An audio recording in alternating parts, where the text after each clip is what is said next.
exactly why I did it. Because when it's connecting to go live, if you push any other button, it kills the go live part. And I pushed something. I pushed to put us on the screen while it was trying to go live.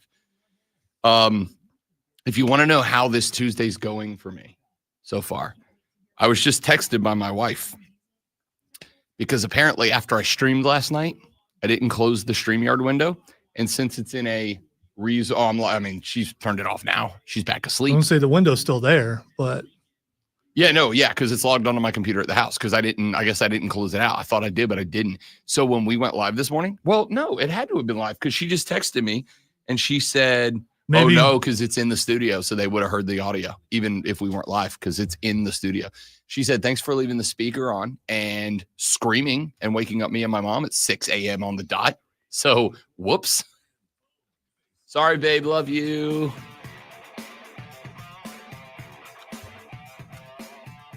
All right, let's set the show up for you this morning. The Rob Brown Show, actually. The Fan Upstate. Rob, the Great Lonzo, and you.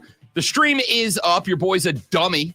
And hit the go live button, but then hit a different button and it canceled the go live. So we go live now. We are live now. Facebook.com/The Fan Upstate. The Fan Upstate on YouTube or The Rob Brown Show on YouTube, Facebook, or Twitch. Search The Rob Brown Show. Get subscribed.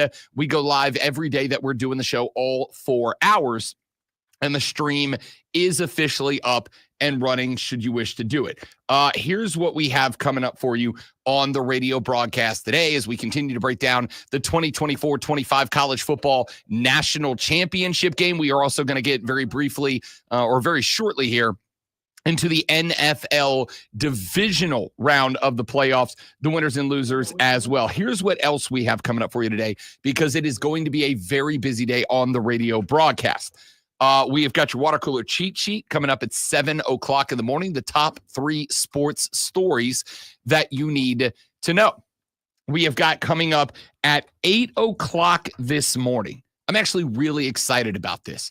Coming up at 8 o'clock this morning, we are going to be joined by the driver of the number 71 Hendrick Cars truck, the Hendrick Cars Chevrolet, in the NASCAR Truck Series, Rajah Caruth. Really excited. He's going to be joining us in studio. He'll be on the stream with us this morning. So you guys will be able to ask questions of Rajah Caruth, the number 71 Hendrick Motor Car Chevrolet on the NASCAR Craftsman. I'm going to do this. I swear I'll get this out one way or the other. Craftsman Truck Series. He is in town for the Greenville Swamp Rabbits NASCAR night game coming up on Saturday. Rajah Caruth will be here. We are working on, not promised, but working on for the end of the week to get the driver of the number 77 Spire Motorsports Chevrolet, Carson Hocevar, last year's NASCAR Rookie of the Year, on the show on Friday. Can't promise we're going to get that done. Obviously, there's a lot going on when you talk about the big series drivers, but we got Rajah Caruth coming by at 8 o'clock. He'll be in studio on the stream with us at 8 a.m. today. We've got your audio blitz coming up later on as well, the best audio that we heard, but I'm going to be honest with you, we're going to be sprinkling a lot of audio throughout the show today. So let's keep rolling with the breakdown of last night's real quick, who would you think is the biggest heel in wrestling right now? There's a reason why I'm asking. Because I need theme music. So I might as well. Are you just going to lean into it? I might as well pick the deepest, darkest heel out there. I'm thinking Gunther, but friend of the show. Yes, friend of the show, Gunther. Is Gunther a heel, or is he just a guy who genuinely cares about the belt and the business? Yeah, like me. Right? Can we be real? There's no real clear heels right now. Moxley, maybe. Like Mox, maybe, and even him. Like as an old school that's the answer. That's the answer. Do your best being evil while the New Day's theme plays, because it's still peppy and positive. I'm not being evil. Just like the people don't understand what's going on with New Day. They're not giving them a chance to explain anything.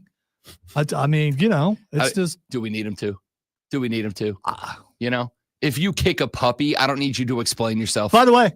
And you kicked a puppy. I went to the site that you were talking about who had paid out the most NIL money. Ohio State is not number one. Which site is that? 24/7 Sports. Oh, the one that you said. Is that the NIL valuation or the program? Yes. Oh, I thought it was the program Oh, valuation. no, because they have the numbers next to the next. And it's from this year? Yes. Good for you guys. That's fantastic. Really? So you do it good. like how? No, I looked at 3 years ago when it didn't exist. Who would you think is number one? They are number two. Who would you think is number one? Okay. All right. So I was way off. Who would you think? It was way off. Texas. Sure. Exactly. Yeah. So Texas. So Texas paid all that money and they lost to Ohio State. Yep, sure did. Listen, I'm not the one you got to be upset about that take. Oh, I'm not upset at all. I'm not. You were looking for heel music. I'm not. Not just for that. No, that was more for Kansas City. But anyway, I mean, if 2024, 2025 is my heel year, let's do this thing. Here for it. All right. I want to play you a clip. And now, this clip is, we're going to stay in the college football landscape. But this clip is, to me, a clip I could apply to any football team. College, high school, professional, peewee, whatever. Dan Patrick, who I'm a big fan of, was talking on his show yesterday about the Baltimore Ravens' loss to the Buffalo Bills. And it is about the NFL. It is about the Ravens. But I want you to listen to something because Dan Patrick has a war cry that I have been on for a minute. If you're on the phone, stay there. I'm coming to you after this, but stay there for me. I said at the time, I know we have revisionist history a lot, but I wanted to see, and I've said this all year long, all I wanted to see is whatever was made Baltimore successful, they stayed with that in the postseason. I got Derrick Henry, and I'm not using Derrick Henry at the end of the game. I would love to have had Lamar and Derrick Henry and say, you guys pick your poison. Try to stop one of us. And they didn't do it. Derrick Henry had 16 carries. I thought in this kind of game against that defense, at least 20, 25 carries. I don't know what the downside is with that. This guy ran for 1,900 yards. So it's not like you go, hey, you know what? We're thinking about doing something different. This is what you did. He averaged 5.5 yards per carry. Don't get out of your comfort zone. Do what you do well. I mean, Buffalo's defense is not formidable. It's a bend, don't break defense. I thought that they would just go, here we go. Derrick's getting the ball, try to stop him. Or you have Lamar as well. Look, you get in these moments and it's one play or two plays, and that's your season here. Yeah. That about Baltimore. Derrick Henry had 16 carries. I said on the Saturday show on Bet for the Cycle, this dude's going to fit. But one of my big bets of the weekend, lock bets of the weekend, was Derrick Henry over carries. I'm like, you dance with who brought you. How many times did I say this about Penn State in these playoffs? Dance with the girl who brought you. And they danced with the girl who brought them all the way up to what? The second half of the Notre Dame game. Then they tried to find the prettier girl. And what happened? They got left. They got left at the dance. They changed everything that got them there. And I thought Notre Dame did that last night. Now, I'm not saying that had Notre Dame done the whole game what they did that got them there, they would have won. Because I think at the end of the day, Ohio State was just a better football team. In almost every aspect of the game, Ohio State was just better. They punched Ohio State in the mouth in that first drive, and they took almost 10 minutes to go down and score and deflated the fans. They did a lot of things, but they could not sustain the energy. They could not sustain everything they did. And also Ohio State's defense adjusted so Riley Leonard couldn't run up the middle every single time like he did almost that entire series. And Riley Leonard, he used a ton of energy on one drive. And I think that hurt them. If he would have conserved his energy, if he would have been able to, or at least maintain that intensity for the entire game, it would have been a different game. And part of this take of dance with a girl who brought you. Don't get out of your comfort zone. That's what Dan Patrick's saying. That's what I've been screaming all postseason, NFL and college. Don't get out of your comfort zone. Sometimes means it's going to be a little bit exhausting, but you do what works.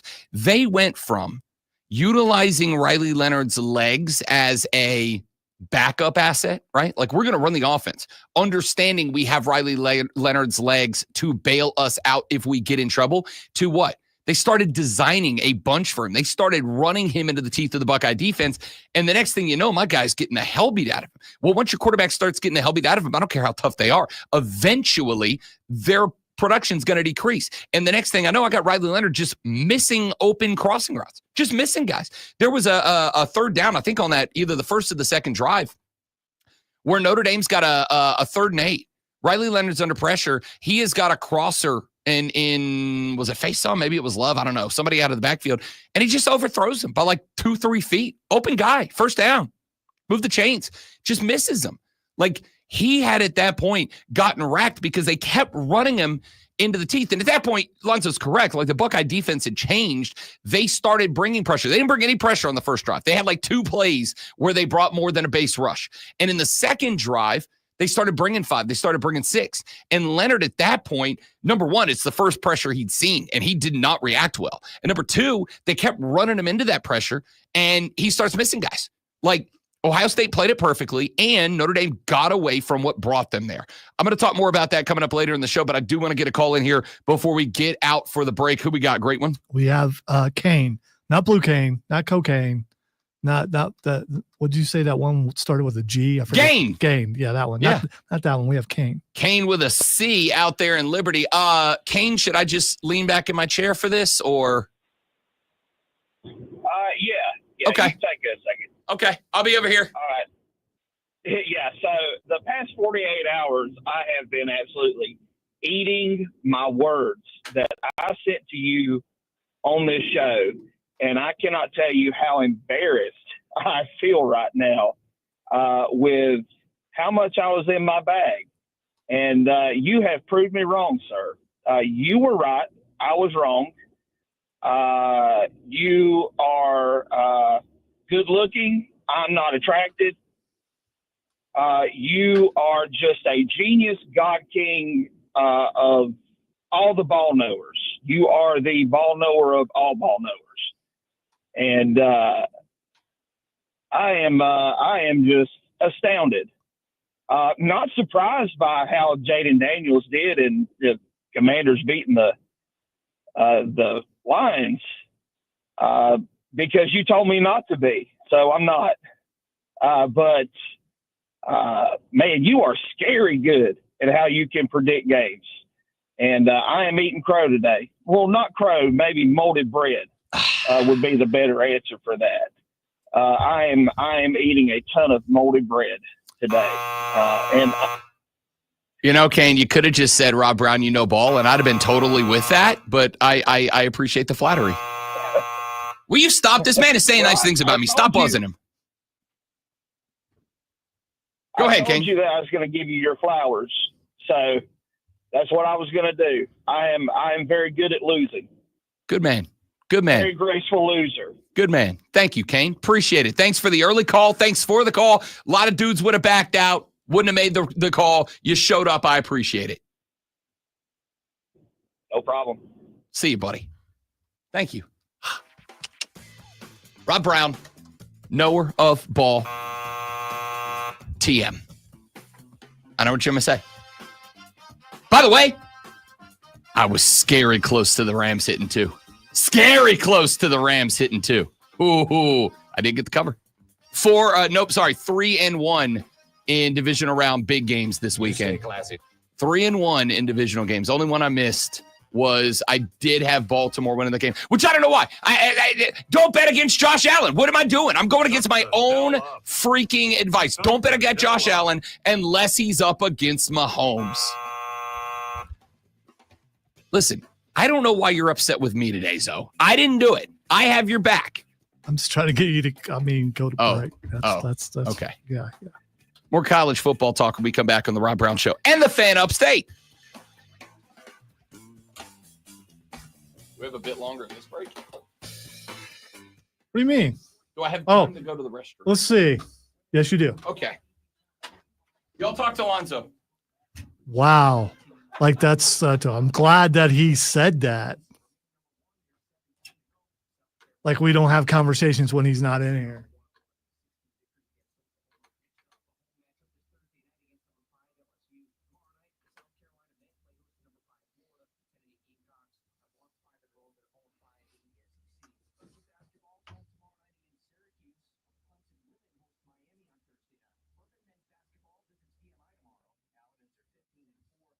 Thank you, Trey.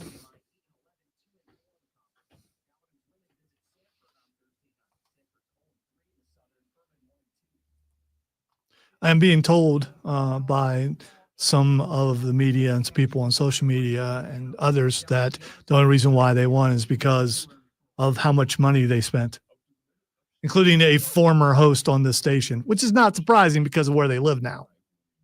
Although they would have said it even without living where they live.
By the way, Brandon B., I am now an Eagles fan on the NFC side. So the monster can be quelled, put away for a year, because the monster is obnoxious and out of control. You're the monster, by the way. Yeah, no, I picked up on that. I should say I assumed. Yeah, because so if Philadelphia takes care of business, then you can put that away. Can I tell you how fantastic it is that I'm getting text from Diesel last night because he's on Prize Picks now. Getting text from Diesel last night complaining about running backs not hitting their over-under numbers. I'm like, you're a degenerate now. Welcome to the club, bud. It was so good.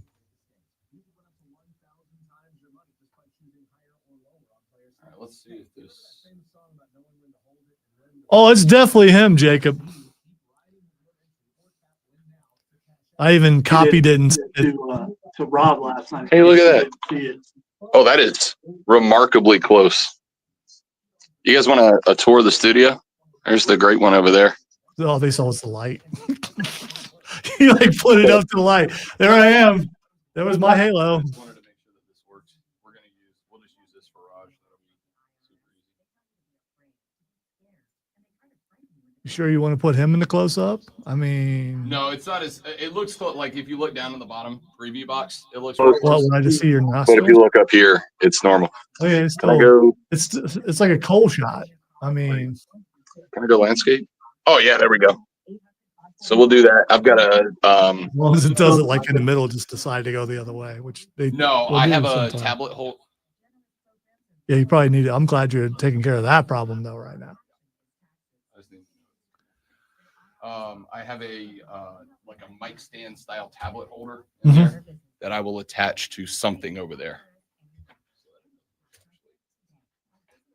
Where are you going? What are you doing? I mean, you got like an hour and 20 minutes before you.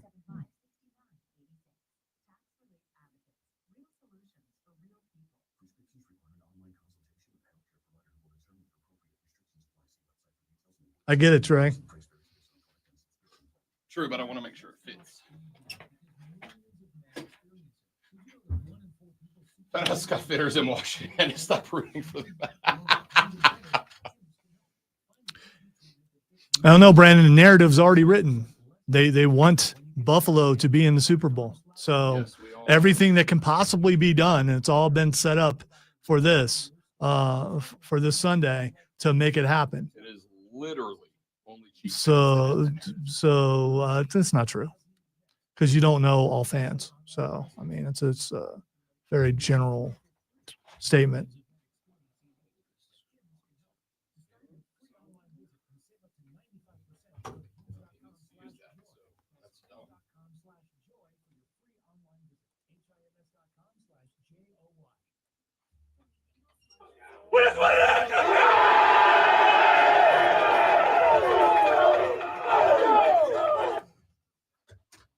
Just wanted to hear that because I didn't see that. So, you know, 'cause I was asleep.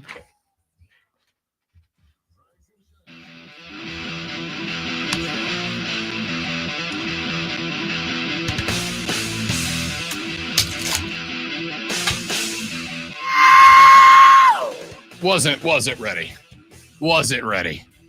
Alas, here we are. That's how I feel today. So, Lonzo's on a heater today, kids. Absolute heater today. Welcome in, ladies and gentlemen. The Rob Brown Show's on your radio. It's the Fan Upstate. Rob, the great one, Lonzo, and you. Be a part of the radio broadcast this AM. Phone lines open. 844-326-3663. 844-FANFONE. I do have a poll question of the day today, but it's an NFL poll question. You know what? Screw it. I'll throw it out now. Since Lonzo is already on the heater, I'll just throw it out now, and we will circle back around because obviously we're going to be doing the NFL's divisional playoff round a little bit later on in the show. We're sticking with college football in hour number one. I don't like that at all. I don't like that look even a little bit. So I'll throw it out and I'll look into the stream camera and not the, let's say, aggressive eyes of the great one while I ask this question. Here is your poll question of the day. You will text your answer to 844-326-3663. It is a very, very simple one today. Did the Chiefs get help? That's the question. All right. And the answers are yes or no. That's it. Did the Chiefs get help? The answers are yes or no. I want you to text yes or text no. That must be the first word in your text. Yes. Hey guys, I'm going home. or no. Yes or no. 844-326-3663. The question mark is, did the Chiefs get help? Text yes or no. Now, you can add more to the text after that if you would like, but your text must start with the word yes or the word no. Did the Chiefs get help? Yes or no. 844-326-3663. Within seconds, we have one yes and one no. So we'll keep up with that throughout the show, and we will find out the consensus of the Armada at the end of the program. 844-326-3663. Did the Chiefs get help? Text yes or text no to that number, and we will find the consensus of the Armada at the end of the radio program. But we are talking college football national championship in the opening hour of the program today. So let's get back to it. Your final score, 34-23. Which, as I said, I can't imagine Buckeyes fans didn't get a little bit tense at the end. But here's the thing, great one, and I'll throw this at you as the Upstate's primary knower of Buckeye football. Did the Buckeyes? You've already said a couple of times that they quit playing for blood. They started playing not to lose. And I wholeheartedly agree with that. As a matter of fact, last night on Twitter, which if you're not following me, feel free to do so, at The Rob Brown Show if you are on X. This is the last tweet that I put up, great one, before I went nighty-night last night. Excuse me. It is not the last tweet. It is very close to the last tweet. The last tweet I said was, if you're a Michigan fan, you'll flaunt forever that you beat the national champions. If you're an Ohio State fan, you'll forever be the national champions no matter what they say. If you're an Ohio State fan who wanted Ryan Day fired, you're an idiot. Good night, everybody. Which I felt was succinct. Everything you said there was correct. Yes. Yep. One of the last tweets that I put up before I called it a night was this, great one. At the end of the first half, Notre Dame was playing to keep it close, and Ohio State was playing to kill them. Now, Notre Dame is fighting for their lives, and Ohio State is playing not to 28-3 themselves, and it shows.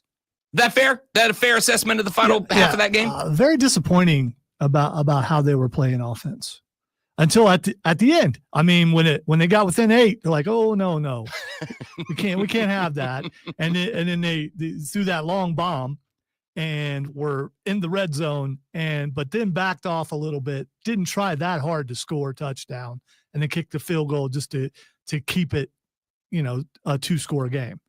But I was. That kind of stuff can bite you. We've seen it happen a bunch in the NFL where teams play not to lose and then end up letting the other team back in the game. That game felt to me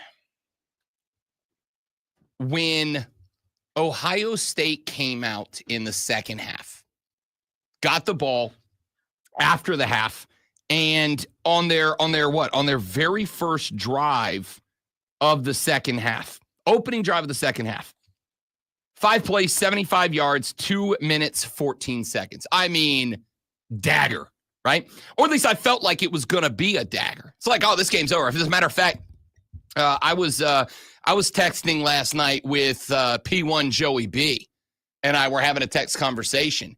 And I texted him, and I'm like, I feel like I can pour a drink and go to bed now, right? Like I can go make myself a Jack and Coke to sip and enjoy and then call it a night. I feel like I'm gonna pull a Lonzo and I'll just watch the fourth quarter tomorrow.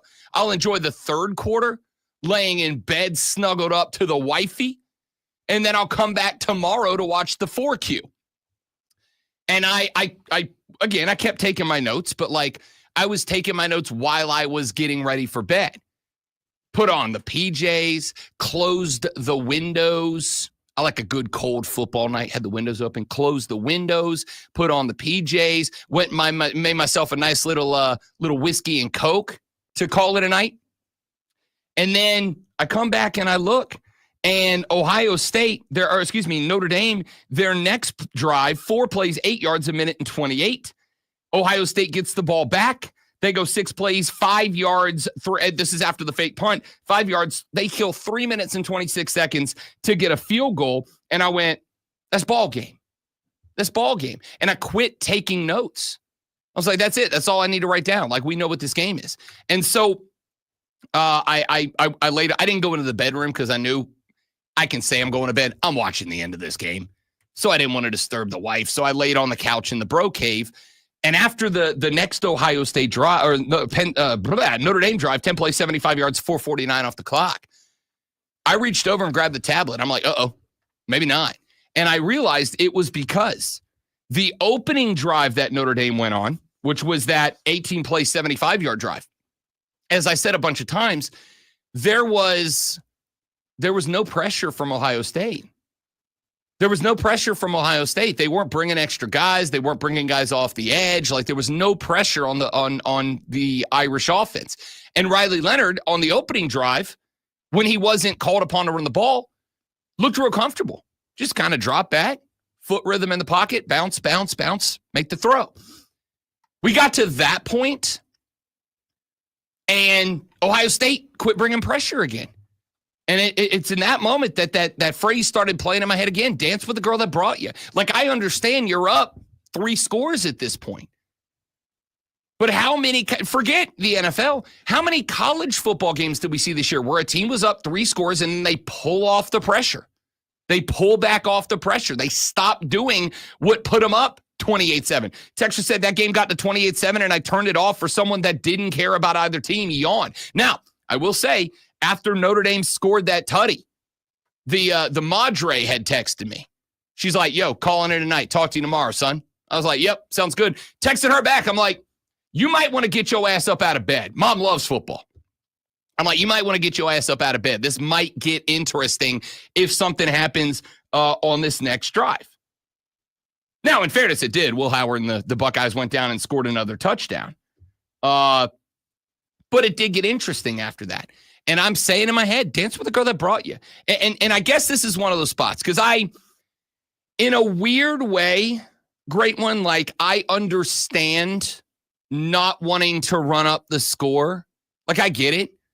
But doesn't that kind of come off the table in a natty a little bit? Like, I'm not saying I need to go out there and if we're up 24 points with 2 minutes left to play, be throwing bombs. But I'm up 3 scores and there's a quarter and a half left to play.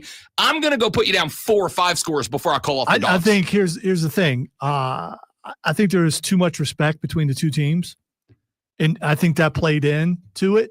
If it was another team that they were playing, probably they wouldn't have backed off. You think if that's Georgia? Yeah, I think they don't back just about any other team. They don't back off. But because of Notre Dame and because Freeman went to Ohio State and there's just no bad blood between the teams. And from what I recall, it was a very respectful week or 10 days or however long it was in between. We didn't really hear anything. We didn't see any crap. There was nothing. I didn't even see a bunch of fan smack talk to me. I mean, outside of the norm, you know? So I didn't see players getting after it. I think any other team would have been talking stuff and things like that, but Notre Dame wasn't that. And because of that, I think they just pulled the dogs off. See, if that's the case, because I'll tell you right now, if after being up 28-7 in that game, if after being up 28-7 in that game, great one, if you guys would have found a way to lose that game, I say 28-7, 31-7 was the biggest lead of the night. When you guys were up 31-7, and then Notre Dame makes it 31-15, and then Notre Dame makes it 31-23. When it got to that point, it's a 1-score ball game. You know what I said in the back of the old lizard brain back there, great one? I said, if Ryan Day loses this game, he might have some questions to answer. You're up 31-7 in the natty. You're up 31-7 in the natty with what, 7.5 left to play in the third quarter. Like you have a quarter and a half left to protect a 31-7 lead, and here come the Irish.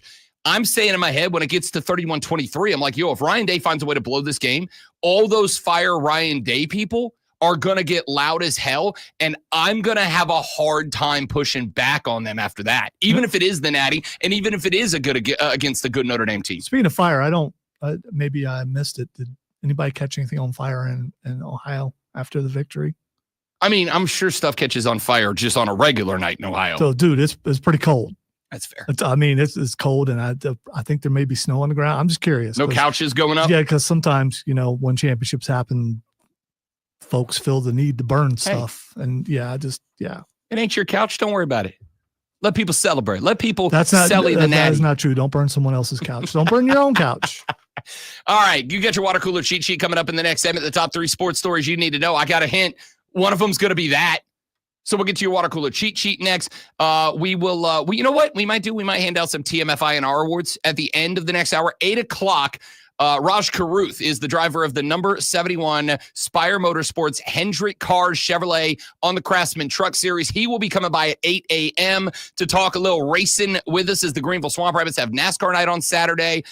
Outside of that, it's your show. Text question of the day. Did the Chiefs get help? Text yes or no to 844-326-3663. We'll find out what the narrative amongst the Armada is. And now, with that deep sigh, comes the high energy, relentless happiness of Alonzo Sports Flash. Needs a room. The Ohio State Buckeyes are your 2024 national champions. After a 34-23 win over Notre Dame last night, Will Howard finished up an incredible postseason with 231 yards and 2 touchdown passes, while the Buckeyes ran for 214 total yards, including 102 touchdowns from Quinshon Judkins. The Buckeyes defense held Notre Dame to just 53 rushing yards. Both teams finished the season 14-2. Betting odds for next year's national championship are already out. The University of Texas is the betting favorite at plus 450, followed by a title repeat by Ohio State at plus 500. Georgia is 6-1. Oregon and Penn State are both plus 750, followed by Alabama at 13-1, Tennessee at 16-1, LSU at 18-1, and Clemson at 20-1. South Carolina is on the board at 40-1. Tune in tomorrow evening at 6:30 as the Furman Paladins take on the VMI Keydets. It's Furman versus VMI right here on the Fan Upstate.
Today, expect cloudy skies with a slight chance of light snow and a high of 34. Weather brought to you by Staples. Your local Staples store has hot deals at super low prices throughout the store on everything for your business. Save even more with the Easy Rewards program at Staples.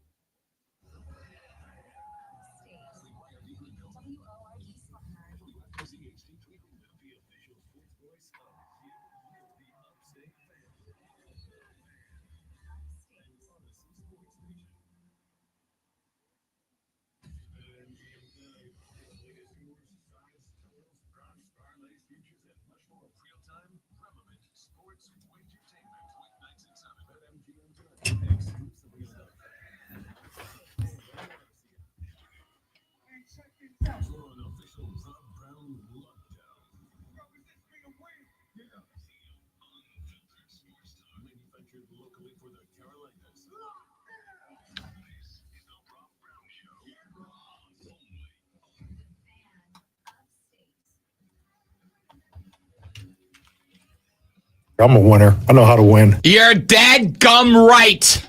We do. The Rob Brown Show on your radio. It's the Fan Upstate Hour numero dos. Starts right now. Welcome back, ladies and gentlemen. Rob and the great one, Lonzo. Sorry. The national champion, Lonzo. Lonzo is a superstar. And Rob Brown with you this morning. You can be a part of the show, 844-326-3663, 844-FANFONE. If you want to give us a buzz, you're certainly welcome to do it. Text line, exact same number, 844-326-3663 is the number if you want to text the show. Can't wait to get the championship gear. How much, I mean, is it a, like you go t-shirt, hat combo, everything you can get your hands on? I don't know what she ordered.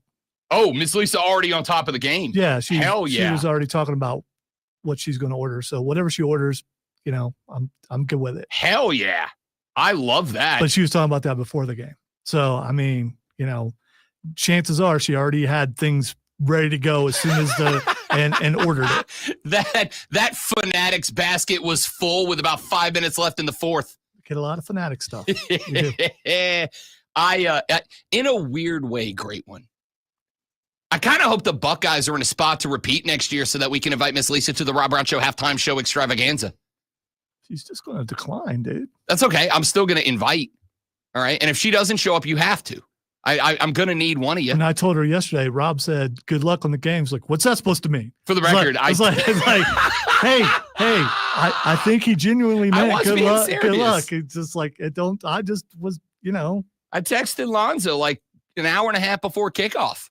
It was a rare Rob Brown text. Yeah. So, I mean, you know, I did as requested and told her. And yeah, it was, she clapped back real quick. And I'm like, oh, wait, it's okay.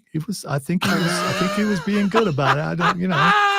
I texted Lonzo like an hour after before kickoff. I'm like, here we go. Good luck, Miss Lisa, ... and also you. And I love that. All right. 844-326-3663 is the number. What's your thoughts, your opinions on last night's national championship like a fax line? People still fax? Or maybe it was like a dial-up modem. That was wild. Do people still dial up modem? It was a bunch of beeps. We're going to talk more about the Natty coming up because there were some coaching decisions on both sides of the football that I genuinely question. And obviously, it's easy to, I guess, Tuesday morning quarterback some of those coaching decisions. I don't understand the fake punt. I didn't understand. Honestly, I don't understand why they kicked a field goal or attempted to. They ended up doinking and not getting points out of that drive. And for the record, even if they made that field goal, I still ask why they kicked that field goal. You're effectively keeping it a 2-score game. It's a 2-score game either way. You might as well create a world in which if it's going to be a 2-score game, it's a 2-score game where you can take the lead with a couple of tutties. You need defensive stops anyway. I didn't understand the field goal attempt for Marcus Freeman that Mitch Jeter, the former Gamecock, ended up doinking. There were a couple of Ohio State decisions around the really start of the fourth quarter, specifically on the defensive side of the ball. How the referees in the fourth quarter decided to suddenly start calling stuff they hadn't been calling the entire game. I did say that. It was a little obvious. I did say that in the halftime extravaganza, and I did go live. And I'm going to try to start going live a little bit more regularly, like outside of show hours. I'll probably do some work this weekend for the AFC and NFC championship games, etc. But I did point out that in the first half, there were, I believe, a combined 3 penalties for 25 yards, I think, or 20 yards, something like that. There wasn't a whole lot, for sure. There was not. It was like 3 penalties for like 20 or 25 yards. At the end of the game, there were 9 penalties for 88 yards. So I'll say this. It wasn't a tick up that was like so dramatic that you go, okay, they are trying to have an influence.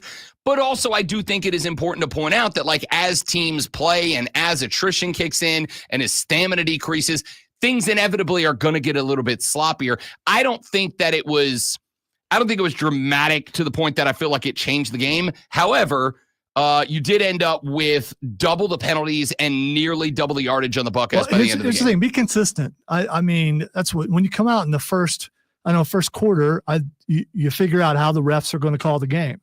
And however it is, be that the entire game. If you change it and suddenly go against what you've been calling or not calling the entire game, it's very influential.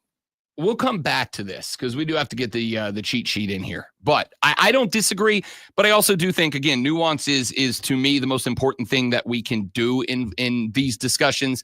The nuance is also that, when guys get tired, and this was a physical game, right? Do we agree with that? Like, this was a relatively physical game. Oh, absolutely. If it's a physical game, as guys start to get tired and beaten and bruised, they're going to get sloppier. Like, that's an inevitability. So we'll come back to that because I do think that is absolutely a variable in the discussion. We're going to continue talking about the national championship game. We will flip it over to the NFL divisional round of the playoffs as well. But it is 7:06 in the morning. Why does my computer say it's 5:13 a.m.? That's not right. It is 7:06 in the morning, which means it's time, ladies and gentlemen, for us to get you set up for a big day of work. ... avoidance as you talk sports. And if you're going to do that, you need this. Are you ready for the playbook of the peculiar, the almanac of the absurd, and the encyclopedia of the extraordinary? Well, you better be, because we're diving headfirst into the 3 top stories that will have your coworkers saying, These are going to hurt you, sir. take their first bathroom break. No. Here we go. Welcome to the water cooler cheat sheet on the Fan Upstate. It is the water cooler cheat sheet, the top 3 sports stories you need to know before you get to the office and start talking sports this morning. When you do, these are some of the top-notch issues you're going to be talking about. Let's dive right in, great one, with item number 1. The Ohio State Buckeyes are your 2024-25 college football national champions. Put up the ones and acknowledge them. 34-23 is your final. They did it on the legs and arm of Will Howard. 17 of 21, 231, and a pair of tutties. He also ran 16 times for 57 yards. Quinshawn Judkins also had himself a day. 11 totes, 100 yards, including a 70-yard scamper that all but put this game to bed. He had 2 touchdowns on the ground as well. Jeremiah Smith, 5 snags, 88 yards, 64 on 6 catches for Emeka Egbuka. And that was the Buckeyes offense in a nutshell. That was the Buckeyes offense in a nutshell. Because they're nuts. Get it? The Buckeyes. Riley Leonard, 22 of 31, 255 and a pair of tutties in this one. He also ran it for 40 times for 17 times for 40 yards and a touchdown. The problem was no other Irish player had more than 13 yards rushing. Jadarian Price had 3 carries for 13 yards. Jeremiah Love, who a lot of folks thought was going to be the linchpin for this for this Irish offense in the face of a Buckeye defense that we knew was going to bring pressure. 4 carries, 3 yards. Did not have a carry longer than 2 yards in this game. Jordan Faison had 1 carry for 1 yard. The Irish just 53 rushing yards compared to 214 for the Buckeyes. There's a lot of stats we're going to talk about today. There's a lot of numbers we're going to talk about today. But Zoe, I'm going to go ahead and say with some level of clarity that if one team outrushes the other team to the tune of 152 more rushing yards, that team's going to win like 4 out of 5 times, if not more. That's probably a good call on your part. Yeah. That team's going to win like 4.787329 times out of 5. That just is what it is. And it obviously why a team gets outrushed by 150 some odd yards, that has to do with more than just they stink. It has to do with what the other defense is doing, how the other defense is attacking the run. If the quarterback is throwing the ball well enough to open up the run, as opposed to using the run to open up the pass, there's a lot of variables in the equation. But at the end of the day, if a team outrushes the other team by over 150 more yards, they're going to win that game more often than they do not. The Irish and the Buckeyes both finish at 14 of 2. Ohio State, of course, had the loss to consensus number 1 Oregon by a single point. They also dropped that loss to Michigan rivalry day weekend. But it turned out that game didn't matter in the grand scheme of things. Just didn't. The Buckeyes were already in, said that at the time. They're already going to the dance. There's no way they don't. So the game did not matter. Did that have an impact on that game? I don't know. It's gonna be a discussion we can go back and have in retrospect. Good off-season conversation. It had a major impact on the team overall, for sure. I think that's fair because whether or not the fans that were calling for Ryan Day's job were correct or not, they weren't. Then, whether they're correct or not, it's going to have an impact. Like the boys, I think, were lining up for Ryan Day at that point, right? Like they put on the armor ready to go to battle for Ryan Day, and I think that showed in the playoffs. We will talk more about that later on in the show. Let's get to item number 2. Water cooler cheat sheet, all college football today, by the way, because I do think this is a big discussion day for college football. ACC Commissioner Jim Phillips said yesterday that the ACC will have conversations amongst coaches and ADs about whether to make changes to its conference championship game format. The conversations are a result of the expanded 12-team college football playoff, according to ESPN, and ensuring conference champions and the teams that play in conference championship games remain important. Obviously, this past season, SMU entered the ACC title game as the regular season champ, but lost to Clemson in the ACC title game. They had to sweat it out on selection day before ensuring a spot in the 12-team playoff. Phillips said that the ACC may in the future consider giving their regular season champion a bye and have the teams that finish second or third in the league standings play in the ACC championship game. So the regular season champ would not have to play in the title game. And listen, this is something that on its surface, let's be honest with each other, because I did, and I'm willing to admit it. You all had a knee-jerk reaction of, well, that's dumb as hell. No, right? Knee-jerk reaction? My reaction was just to eliminate the game altogether and just to declare a champion of your conference. Do not have a game that adds an extra game played for a team who might be in the or probably will be in the That playoffs. is the simplest solution. Without a doubt. 100% agree that's the simplest solution, but that's never going to happen. Why won't it ever happen? Very simply, because the ACC, the SEC, the Big 10, the Big 12, all of these conferences, conference championship games are a huge moneymaker for them. They get all the revenue from that. They get the TV revenue, they get the gate, they get the merch, they get all that revenue. That is one of the very few games that exclusively goes to conference coffers. So the conferences, even though we all agree, getting rid of the conference championship games, just declaring a regular season champion of your conference is the right way to handle it. Come up with 50 tiebreakers and do it that way, even though that's the right way to do it. At the end of the day, even if there were only 30,000 fans in Charlotte, the TV contract of that game being played on ESPN or whatever channel it was on, and all the gate and all the merch and everything that was sold that weekend in Charlotte, that all goes to the ACC. They are not going to take that much money off the table. How much power do the TV people actually have? Because if they do have the kind of power that I believe we both believe they have, they would never go for this. Because you're crowning a second place. That's no guarantee you're making it in the playoff either. So just because you're crowning a second place team. The thing is, the answer is a lot. Because they could say, well, here's the deal. Next time the TV bargaining comes up, if you're not going to give us the best ACC title game, we're going to give you this much less money. But at the end of the day, it's irrelevant how much power the TV guys have because the conference will never make this change. No conference is going to say, we're doing away with putting our top two teams in. We're going to put teams 2 and 3 in and have them play. And here's the reason why. Even though it's a knee-jerk reaction of this is dumb, which it is, I agree. The knee-jerk reaction is it's dumb, but from a face value, it actually makes perfect sense because the commission, the committee, has already said what? The committee has already said that if you don't play in a conference championship game, whether you're in there or not, you can't, if you don't play in it, you can't change your positioning. So if you are an ACC title game contender, theoretically, not guaranteed, but it was true about SMU this year, theoretically, you're way inside the top 12. Theoretically. Won't be that way every year. But theoretically, you're way inside the top 12. So why would you play we talked about this, right? Like Oregon. Oregon could have laid down to Penn State in the Big Ten title game, gotten the extra day off, gotten the bye, whatever. Now, ultimately didn't matter. But they could have done that and still been in the playoffs and still had an equal chance to win a natty. Maybe not get the first round bye, but they would have got the bye by not going full tilt in the conference championship game.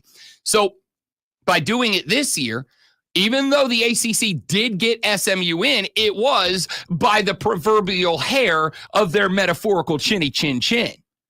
We were sweating. Well, I wasn't. SMU was sweating whether they were getting in or not.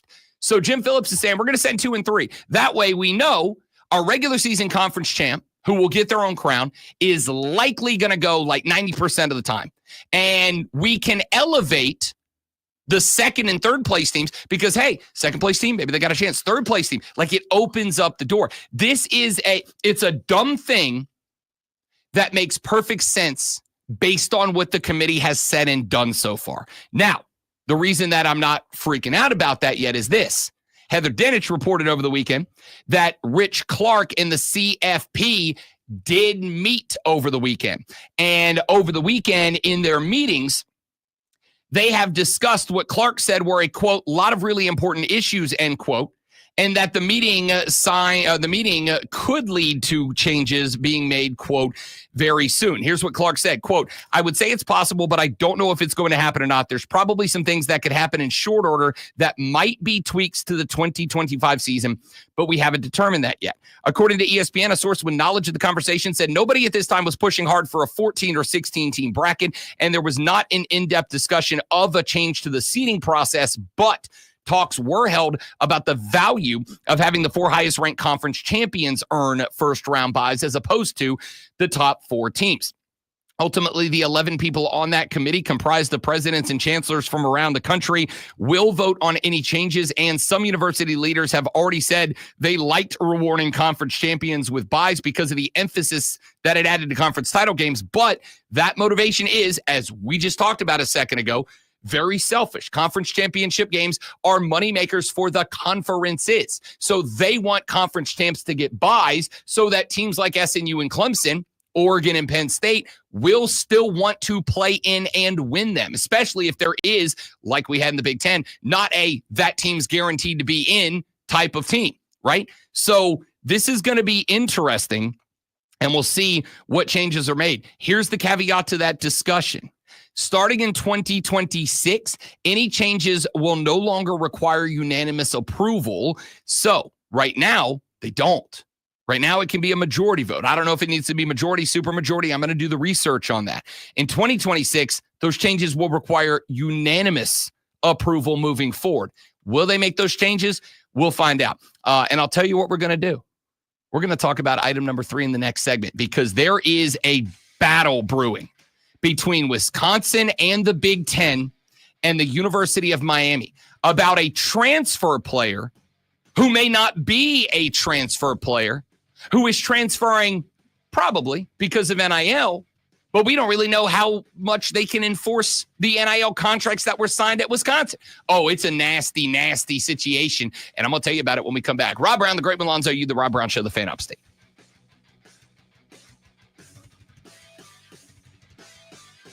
All right, stay right there, guys. I'm going to step away and get this thing set up for Raj a little later. I want to make sure we're good. I'll be right back.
fun. Let's get to this, because this is going, I suppose, to have at least some of you up in arms, metaphorically speaking. Let's keep it metaphorically. Wisconsin in the Big Ten issued statements this weekend expressing disagreement with how the University of Miami has handled defensive back Xavier Lucas's expected transfer. And according to ESPN, it may turn out to be a test case for the enforceability of NIL contracts. Lucas transferred from Wisconsin to DU, except for a great one. His name was never in the transfer portal. So Wisconsin said in their statement that Lucas entered into a, quote, binding 2-year NIL agreement, end quote, and a separate agreement with the school's collective. Wisconsin wants that agreement upheld and said the school will, quote, evaluate all options going forward to determine the appropriate course of action, end quote. The school called the case a, quote, significant moment in the evolution of college athletics, end quote. Wisconsin's statement, however, went even further than that. Wisconsin's statement said that the school, quote, has credible information indicating impermissible contact between Xavier and the University of Miami, end quote, and goes on to call Lucas's situation an indictment of how college athletics currently operates. The Big Ten called the information suggested, quote, tampering and contract interference, end quote, and said that the behavior is, quote, very troubling. In Wisconsin's statement, they wrote, quote, the system cannot work without an operational model that both establishes and enforces agreed upon rules and regulations and contractual terms that are binding on both institutions and student athletes. Now, Lucas, shockingly, has an attorney by the name of Darren Heitner, who called the agreement, quote, conditioned on approval of the House settlement, end quote. He said that on social media. He accused Wisconsin of denying Lucas's right to enter his name in the NCAA transfer portal. The story going around right now, from the standpoint of Xavier Lucas, is that he requested that Wisconsin put his name into the transfer portal. And so that it is clear, that is how the system is designated to operate. If a player intends to transfer, he notifies the school, and the school is to enter that player's name into the transfer portal. Xavier Lucas's camp is effectively saying that they made the request for Wisconsin to enter his name into the portal, and Wisconsin failed to do so. Xavier Lucas then acted as if his name was in the portal anyway. Wisconsin said in their statement, quote, Badger student athletes who have signed these agreements expect Wisconsin Athletics to honor the terms. In turn, Wisconsin Athletics relies on the student athlete representations in signing these agreements that they will do the same. A request to enter the transfer portal after entering into such an agreement is inconsistent with the representations and mutual understanding of the agreement and explains the reason for not processing a transfer portal request under these circumstances. So, Xavier Lucas said, I told them I wanted to transfer. They did not put my name into the transfer portal. I transferred anyway. And the argument that the attorney is going to make, and this is something I read from a couple of different sports lawyers yesterday, and again, on social media, so take it with the whole shaker of salt. The agreement or the argument that I've heard so far is that Xavier Lucas did what many other athletes, nope, scratch that. Xavier Lucas did what many other students are allowed to do. That is to simply switch schools, to de-enroll from one school and to re-enroll in another. For the record, I did that when I was a student. I attended one school for a couple of years. And then due to some life circumstances, I was not required to, but it was just the right thing to do for me. I de-enrolled from the school that I had attended for 2 years. I took the credits that could transfer to the University of West Florida. Go Argos! To the University of West Florida. I re-enrolled at UWF, and that's where I finished my degree in broadcast communications. And here we are. Go Argos. The argument Xavier Lucas is going to make is, look, at the end of the day, there's a couple of things. I asked to go into the portal.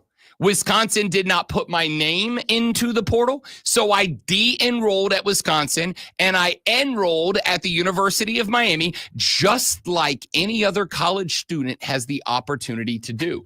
Wisconsin is saying, hey, this dude agreed to a 2-year name, image, and likeness deal. And if he signed a 2-year name, image, and likeness deal, we expect him to honor that 2-year name, image, and likeness deal. Effectively signing a non-compete, even though it is not officially a non-compete. That is technically what Wisconsin's arguing that it is. And but isn't it a breach of contract for if you sign for NIL money, if you sign to Bob's Used Cars, if you sign a thing, our favorite NIL producer, if you sign to Bob's got your signature. So isn't that a breach of contract if you go somewhere else? Couldn't there be like a civil suit? That's why it's going to be very interesting, because this hasn't happened yet. Bob plays dirty. You don't want to mess with Bob. Look, if you're Bob and you sign the NIL deal, you are heated this morning, right? Like, here's this dude that I just put. Now, it's gonna be interesting. And for the record, these types of contracts are not uncommon. I literally have one. When I sign a contract with this radio station, it is for X period of time.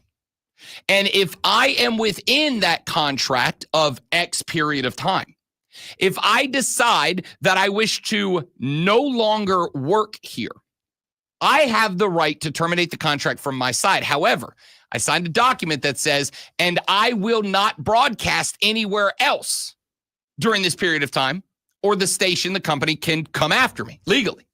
So I can't just go, hey, I'm done here. I'm going to go over the street to the propaganda station and go work for them. I can't do that under the contract I'm in. And I agreed to those terms. So this is where this is going to be very interesting, because this is going to turn into the first time that an NIL contract, I think this is going to be the first time that an NIL contract is going to go in front of a labor court, basically. I think this is going to be a case. Maybe, if it gets that far, I think this could be a case where, for the first time that I am aware of, an NIL contract is going to be argued by attorneys, probably in front of a judge, to determine what these contracts are. If a player shows up on campus and signs a 2-year deal with the collective, is that deal able to lock them into that school and only school, that school and only that school, for the lifetime of that contract? If they sign that deal, are they allowed to say, and you can't transfer out? If you sign this NIL deal with us for 1 year, 2 years, whatever, you can't transfer out. Is that legally binding?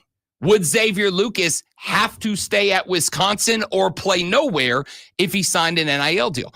On the other hand, is it possible that a labor judge, labor attorneys could successfully make the argument that as these players are not, get ready for the eye roll, are not employees, that these contracts are not binding the way that labor contracts ordinarily are? These are name, image, and likeness contracts. That would be that those aren't covered under labor agreement laws. Here's the thing. None of us know. You're going to have a bunch of people who are going to grab mics and break this story down today, and they're going to say, well, this is how it should be. And that's fine. Everybody gets their subjective opinion.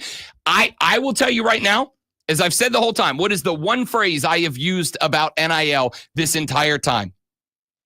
Adult opportunity comes with adult consequences, right? Transfer portal. If you enter the transfer portal, your adult opportunity. There may not be a landing spot for you and you're done playing football. Adult consequence. With name, image, and likeness, the ability to take the brand that you build by being a football player, sell that brand to other people, companies, to utilize your brand to platform themselves.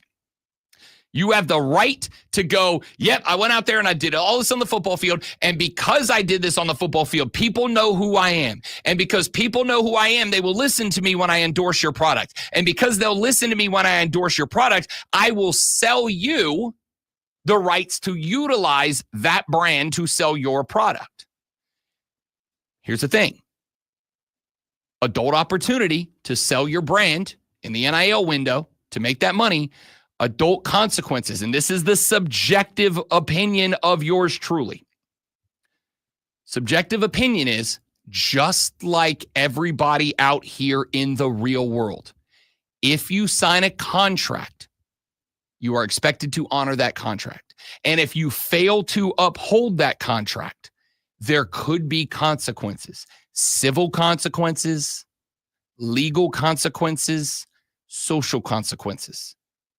So my way too in advance without really hearing even the depths of the argument of the people who are going to be making them, Xavier Lucas, his attorney, Wisconsin, the Big Ten. The Big Ten, by the way, has arm in arm with Wisconsin. They are utilizing the assets of the Big Ten to help Wisconsin go after this. Without even really hearing the full argument, just on the baseline standards. My expectation, though I am not saying this is what will happen because, frankly, I don't freaking know, and neither does anybody else. My expectation would be Wisconsin walks in and they hold up a contract and they say, here's the contract. 2 years, won't play anywhere else. There's his signature. It's not that complicated. And they'll probably have to lawyer up the collective because that's who would have signed that contract and not Wisconsin. Which is probably what Xavier Lucas's attorney is going to argue. Whoa. What's Wisconsin doing in the courtroom? We never signed a contract to play for Wisconsin. We signed a 2-year deal with the collective. Wisconsin can't not put his name in the portal because he has a deal with the collective. They're two separate entities. Remember? Isn't that your guideline? Isn't that your rule? That is what I suspect is going to be the case. But we'll see. This is going to be, I think, this case could end up being almost as impactful as the House settlement antitrust case. We'll talk more about this later in the show. We'll get to our NFL division round. Raj Caruth will be joining us, NASCAR Craftsman Truck Series driver at 8 straight up. That's all coming up on the Rob Brown Show in the Fan Upstate.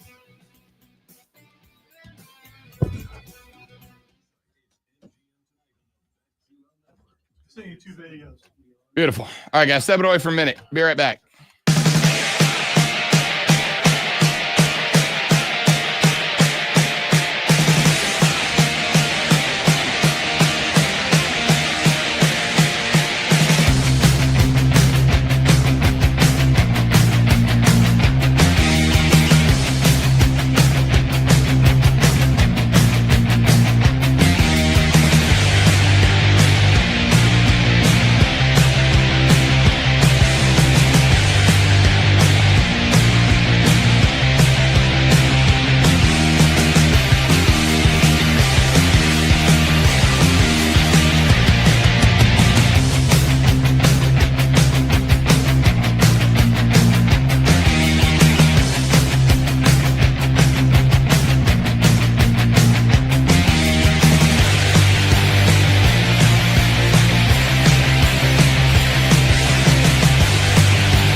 The Rod Brown Show. Right here on the Fan Upstate, wrapping up hour number 1 on the radio broadcast. 844-326-3663. Next hour, got a couple of things coming up for you. First segment of the show, we are going to be joined by Raja Karuth. He is the driver of the number 71 Spire Motorsports Hendrick Cars Chevrolet in the NASCAR Craftsman Truck Series. We'll talk to Raj about his career, the upcoming season, driving for Spire and the Greenville Swamp Rabbits NASCAR night, biggest night of the year for them, coming up this Saturday at the Bon Score Wellness Arena. Raj will be in the next segment. We'll talk to him. And then the back 2 segments of this hour, we'll talk National Football League divisional round because we got a lot of storylines working. One of them is our text question of the day. And that text question is very simple, yes or no question. Now, you can send us a text and elaborate on it, but the question is yes or no. 844-326-3663 is the number to text your answer. The question is, did the Chiefs get help? Very simple question. Did the Chiefs get help? Yes or no? Now, you can text yes and then an answer. You can text no and then an answer. But you start your text to 844-326-3663 with the word yes or with the word no. Here are the last few votes that we have gotten in so far. I'm not going to read all of them to you, but here are the last few votes. No, all caps. Yes, Mahomes is the most protected player in the NFL, gets any and every little call they need to just put a flag football belt on him at this point. Yes, absolutely same as every week. Yes, but the Texans offense wasn't ready.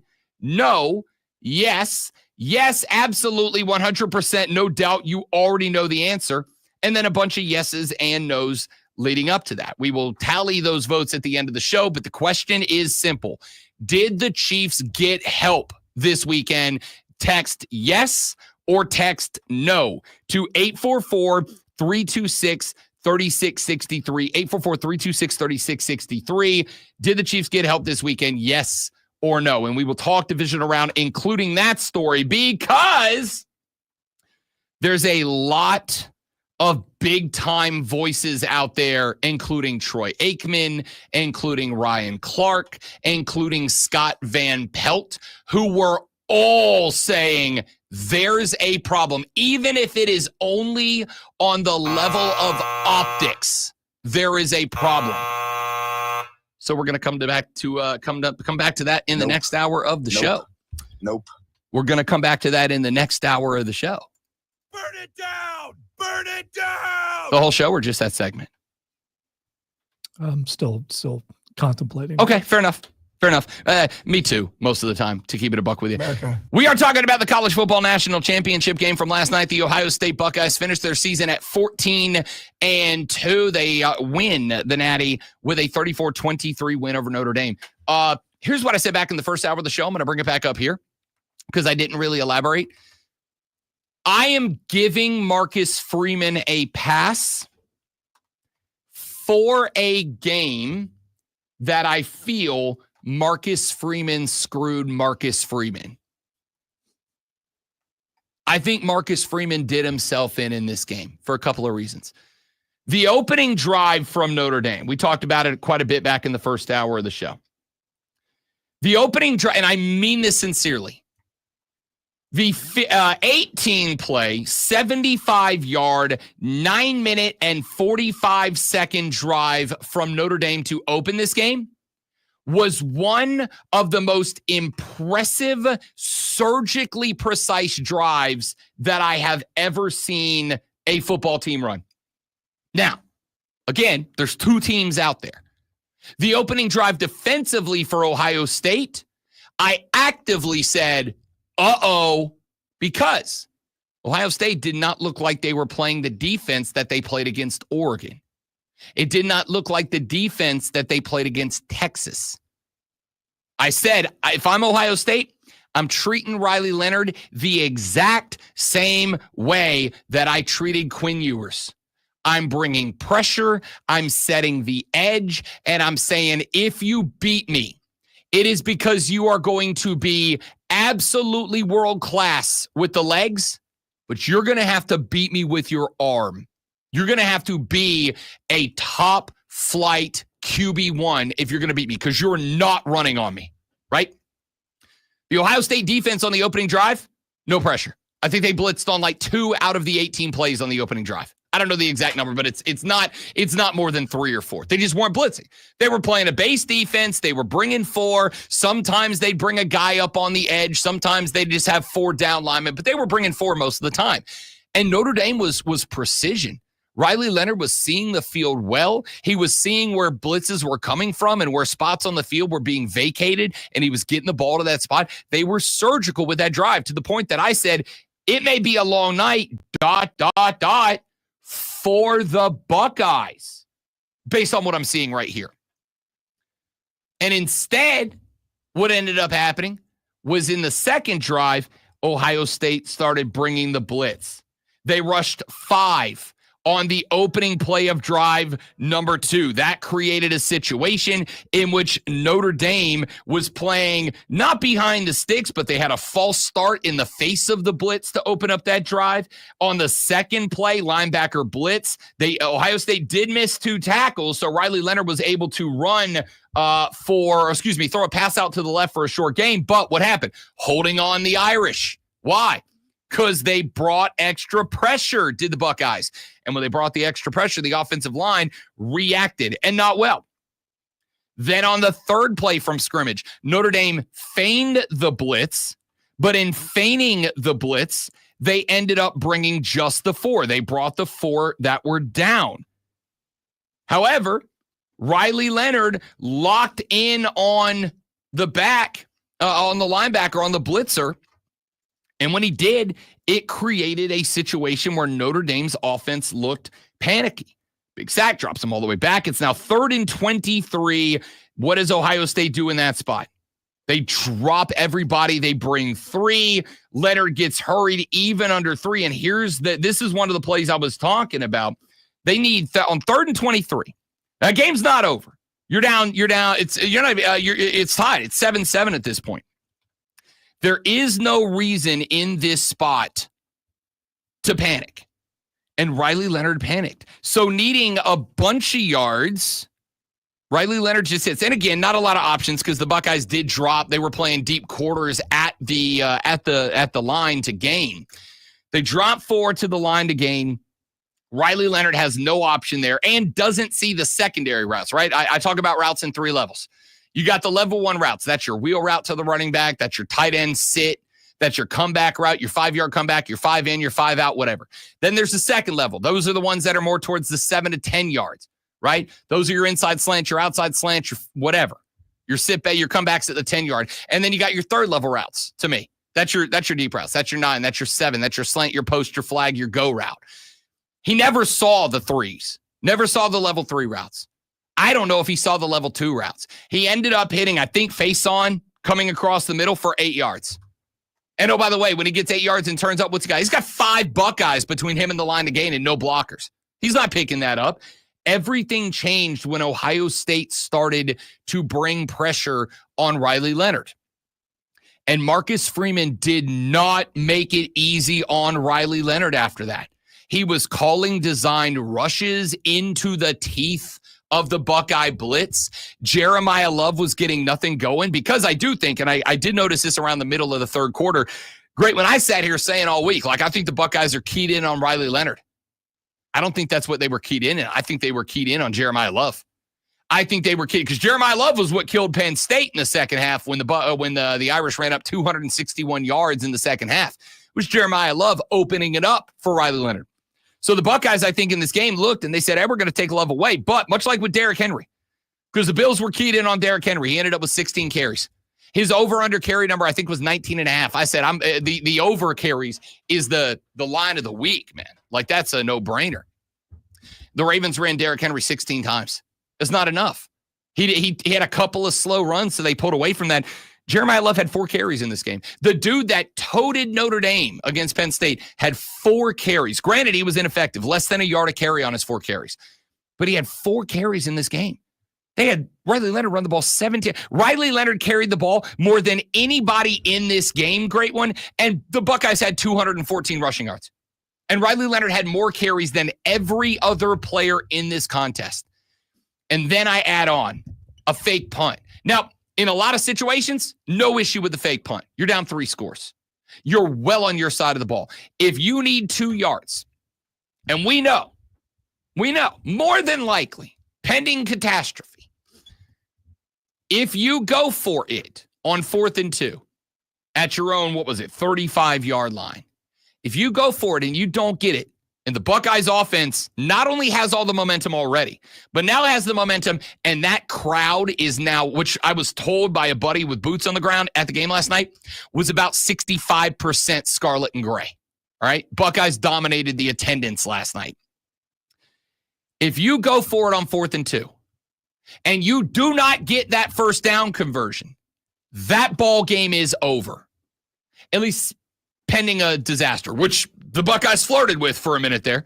But pending a disaster, pending a meltdown, if we don't get this first down, this game is over. They go line up. If you need 2 yards, and I know it, Marcus Freeman had to know it, everybody on social media knew it. If you go for this and you do not get 2 yards in a first down, this game is effectively over. Then put your offense out there. Don't fake punt that. It would be different if it wasn't the most obvious fake punt opportunity in the world, but it was. I'm looking at Twitter before they even line up, right? It's 4th and 2. Punt team comes on, and my Twitter literally is just people going, they're going to fake it. They're going to fake it. They're going to fake it. They're going to fake it. Admittedly, it was obvious. I'm sitting there going, okay, you went for it a bunch on 4th down. What are you doing? Yeah. I mean, it's the most obvious fake punt situation in the world. And if it's the most obvious fake punt situation in the world, just put your offense out there. Just put Riley Leonard, Jeremiah Love out there, run something out of the backfield that makes the defenders pick one of those guys. Run a read option out of that spot, right? Read the end, let Riley Leonard. Riley Leonard can run the read option. We've seen it. Run another quarterback dive. Run a halfback dive out of the pistol. Run it out of under. Do something with the offense. If your offense, with the game on the line, can't get 2 yards, you're not winning that ball game anyway. So Marcus Freeman goes for the fake punt in the most obvious fake punt situation of all time and doesn't get it. Now, coulda, shoulda, woulda. It was a drop pass. Should have been a first down.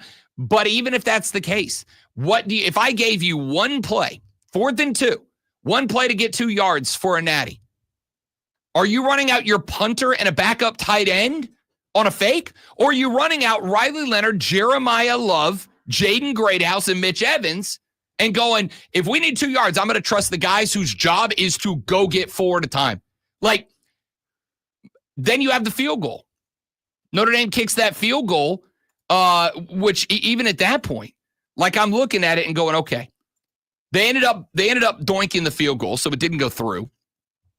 But if that field goal connects, it's still a 2-score game. It's lesser of 2 scores. If it goes through, it's still a 2-score game. Why are we kicking a field goal here? Why are we kicking a field goal with a cold kicker who hasn't tried one yet? Why are we sending on a cold kicker in a high-pressure situation to kick a field goal to turn a 2-score game into a 2-score game still? Go get the touchdown. If you don't get it, it's the exact same situation as if you miss the field goal. Hell, it's the exact same situation as if you make the field goal. I am going to give Marcus Freeman credit. Marcus Freeman took over, I think, I'm not going to say it was a disaster post Brian Kelly. Family! But I am going to say it was a disaster. Took over disaster in 2 years, brought them to a natty. Marcus Freeman's getting some time because even coaches have their first national championship game. For all the talk, I listened to 100 sports shows on Saturday go, who do you trust more, Riley Leonard or Will Howard in their first championship game? Why did we not ask that question about Marcus Freeman? Do you trust him in championship game number 1? And the answer is, I think he made some mistakes. I think the pressure got to him a little bit. Do I think he's James Franklin? No. I'm not in any way, shape, or form saying that Marcus Freeman needs to go under the scope. What I am saying is, if I'm a Notre Dame fan, I'm disappointed about last night. I'm really excited about the future. I'm really excited about the next segment because coming up, joining us live on the stream, by the way, facebook.com/thefanupstate, the Fans Upstate on YouTube, The Rob Brown Show on Facebook, YouTube, or Twitch. Raja Caruth drives the number 71 Spire Motorsports Hendricks Cars truck in the Craftsman Truck Series. We'll talk to him about his on-track career and the Greenville Swamp Rabbits NASCAR night this Saturday at the Well. That's after Lonzo, who, if there was a Daytona 500 of sports flashes, would win that SOB every single year. Read you the sports flash. So if you've been under a rock, out of country, from outer space, you probably didn't know this. So I'll tell you, the Ohio State Buckeyes are your 2024 national champions. After a 34-23 win over Notre Dame last night, Will Howard finished up an incredible postseason with 231 yards and 2 touchdown passes, while the Buckeyes ran for 214 total yards, including 102 touchdowns from Quinshon Judkins. The Buckeyes defense held Notre Dame to just 53 rushing yards. Both teams finished the season 14-2. Highest name in the NFL's coaching circle is reportedly off the board as Lions offensive coordinator Ben Johnson is reportedly close to signing a contract with the Chicago Bears. Johnson's Lions were the 1 seed in the NFC bracket, but were upset by the Commanders this weekend. Tune in tomorrow night at 5:30 as the Furman Paladins take on the VMI Keydets. It's Furman versus VMI right here on your home for Furman Paladins basketball. The Fan Upstate.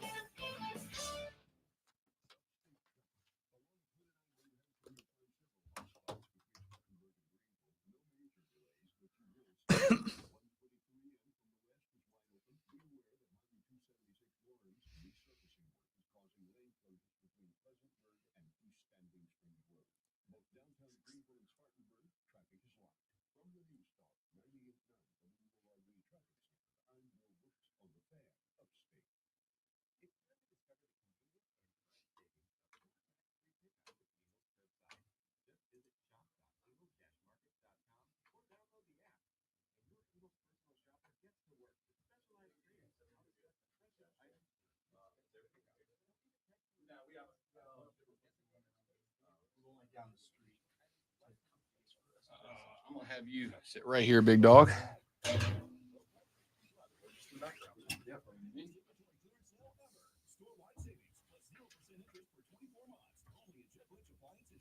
Everybody enjoying this Chamber of Commerce weather outside? Yeah.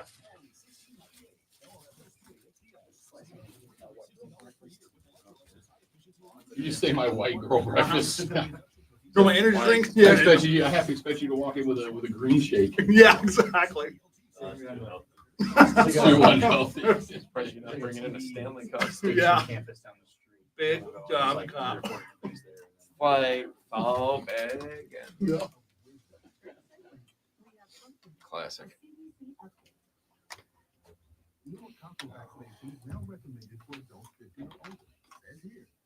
We got Chiefs fan in here too? Absolutely. I'm from Kansas City. I love it. Hell yeah. Oh God, there's more. Here we go. Yeah. You'll be super excited about our. No, just yeah, it's just shut up. Oh yeah.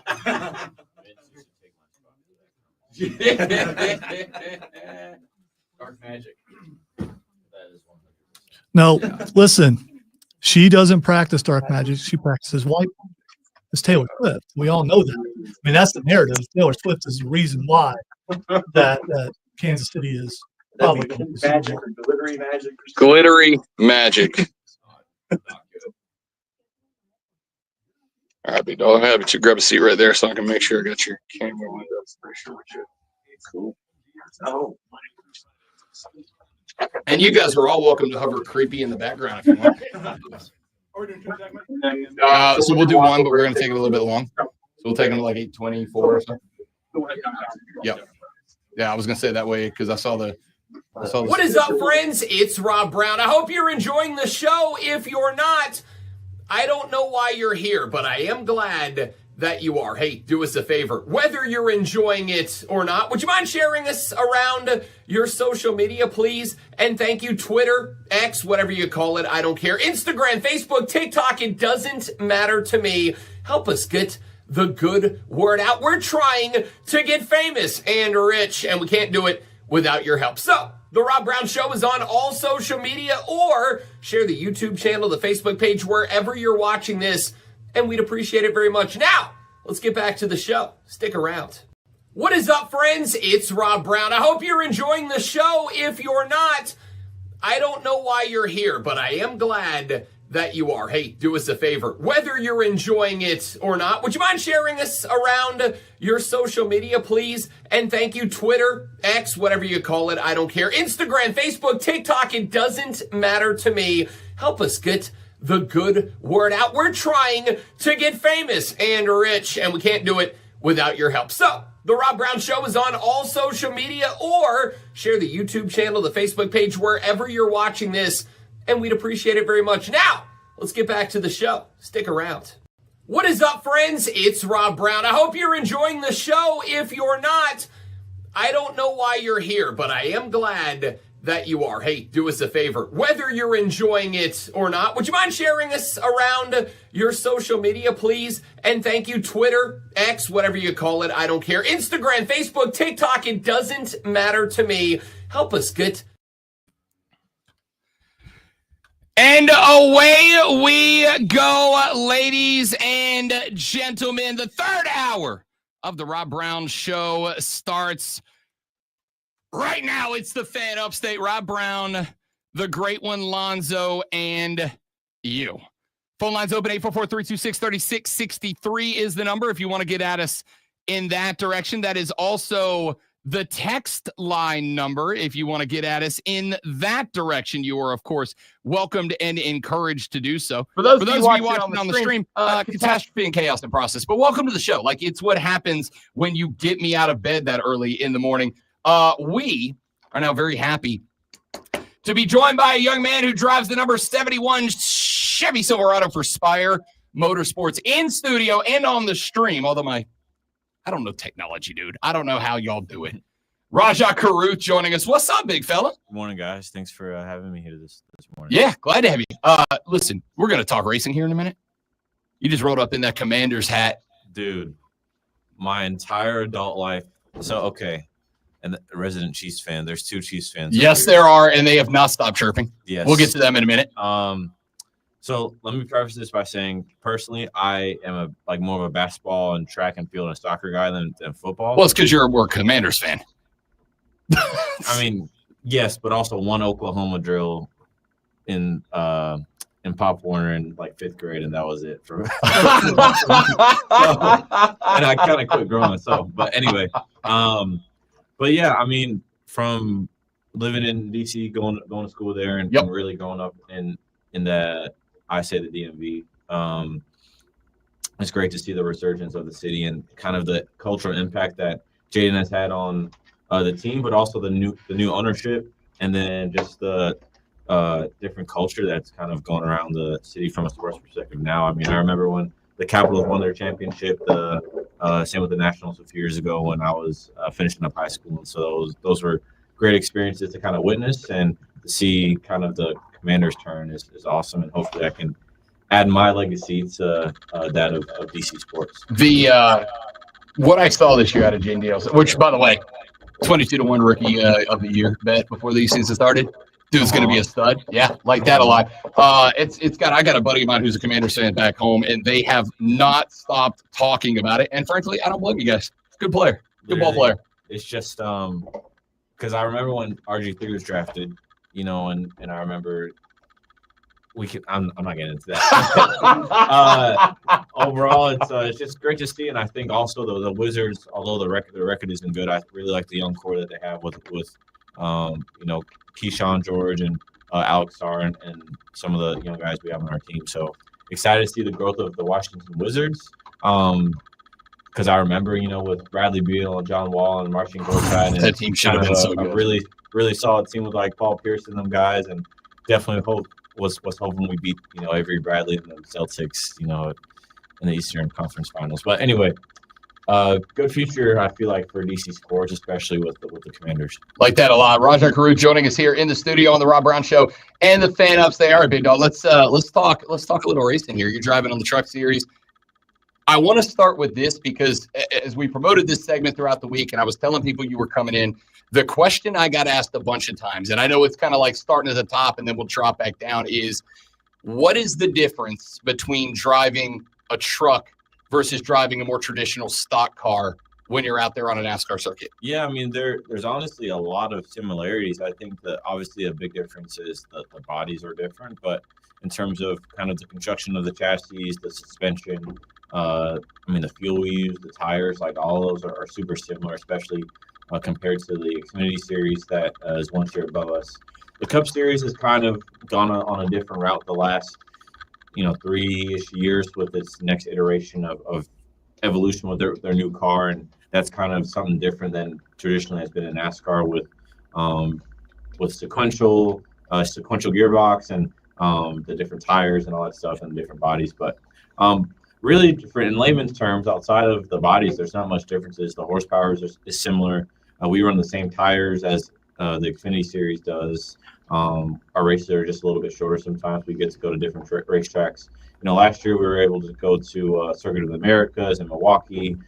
This year we'll go to Lime Rock for the first time, go back to New Hampshire for the first time since, I think, 2015 in the Truck Series. So it's nice with the difference in our rules and the length of the races. We can go to kind of different facilities, whether it's, Mid-Ohio Sports Car Course that we went to a couple of years ago, same with Canadian Tire Motorsports Park. So it's fun to drive, and at the same time, I really enjoyed my time running Xfinity, and can't wait to run in Cup one day. In the hierarchy of racing, kind of explain to people what trucks are, what the Craftsman Truck Series is, because it's obviously looked by a lot of NASCAR fans as kind of a developmental thing, but it's also this entirely different style of vehicle than you would drive on Xfinity or all the way up to the Cup Series. Yeah. So talk to me about kind of where you are in that whole system. Yeah, I think the beautiful thing about NASCAR in terms of progression, it's not there's not a certain path you need to follow. I mean, there's an ideal way, but compared to other sports, right, it's not just on your merit and talent. It's also about the funding that's behind you, whether it's from your family or from people that are behind you. And I'm fortunate enough to have HendrickCars.com supporting, our efforts at Spire along with Chevrolet. And for me, racing in the Truck Series, we compete against guys that make their living competing at this level, and you can make a good living doing so. But same with the Xfinity Series, where you have guys that run there for the duration of their careers. But you have younger drivers like myself that, will run in Truck Series, then go to Xfinity and then the Cup Series, or we'll go straight from Trucks to Cup or from Xfinity to Cup. And so that's, depending on a bunch of different factors, whether that's, the financial side of it to, their just ability. But it kind of takes the all-in-one package. So, no story is the same for sure. Rajah Caruth joining us here on the Rob Brown Show in the Fan Upstate. Drives the number 71 Hendrick Cars Chevy Silverado for Spire Motorsports. How did you get here? Like, give folks a little bit of the background of how you ended up, not just as a NASCAR driver, but driving for Spire on the Craftsman Series. Yeah, so I guess I can go back to, I was born in Atlanta, but I grew up in Brooklyn a little bit, primarily DC. Lived there 11 years, and I guess now I'm 22, so I lived in North Carolina a good little bit. But growing up in DC, I was a big race fan. I went to my first race at Richmond, went to Dover, Pocono, kind of the only real NASCAR tracks from a national level to go watch races in the kind of the Mid-Atlantic region. So really for me, I was, like I said, a fan from the Cars movie, and growing up in DC, there's not much local racetracks or anything to get involved from a regional level. And so for me, I started racing online, and that's kind of how I got my start. Started competing in different divisions on the sim racing side of things, and got noticed by the NASCAR Driver Diversity Program, and they developed me from 2019 when I was a senior in high school to all the way through 2022, and that kind of gave me a platform to start making my starts in Xfinity and trucks, and then make my first truck starts with Spire, and then full-time at GMS in 2023. I know I'm getting old. Mark Benetti's going to feel me on this. I think I just grew gray hair, because when I started in this game 17 years ago, it was, my dad built me a go-kart and I was racing, and now I started on virtual racing, e-simulators, and I think that's great. You're talking about the Commander's hat. Like, I laughed the other day at the story Jaden Daniels said that whoever signed him to an NFL team, one of the contract obligations he said was, you have to provide me with this VR training module, right? I saw that.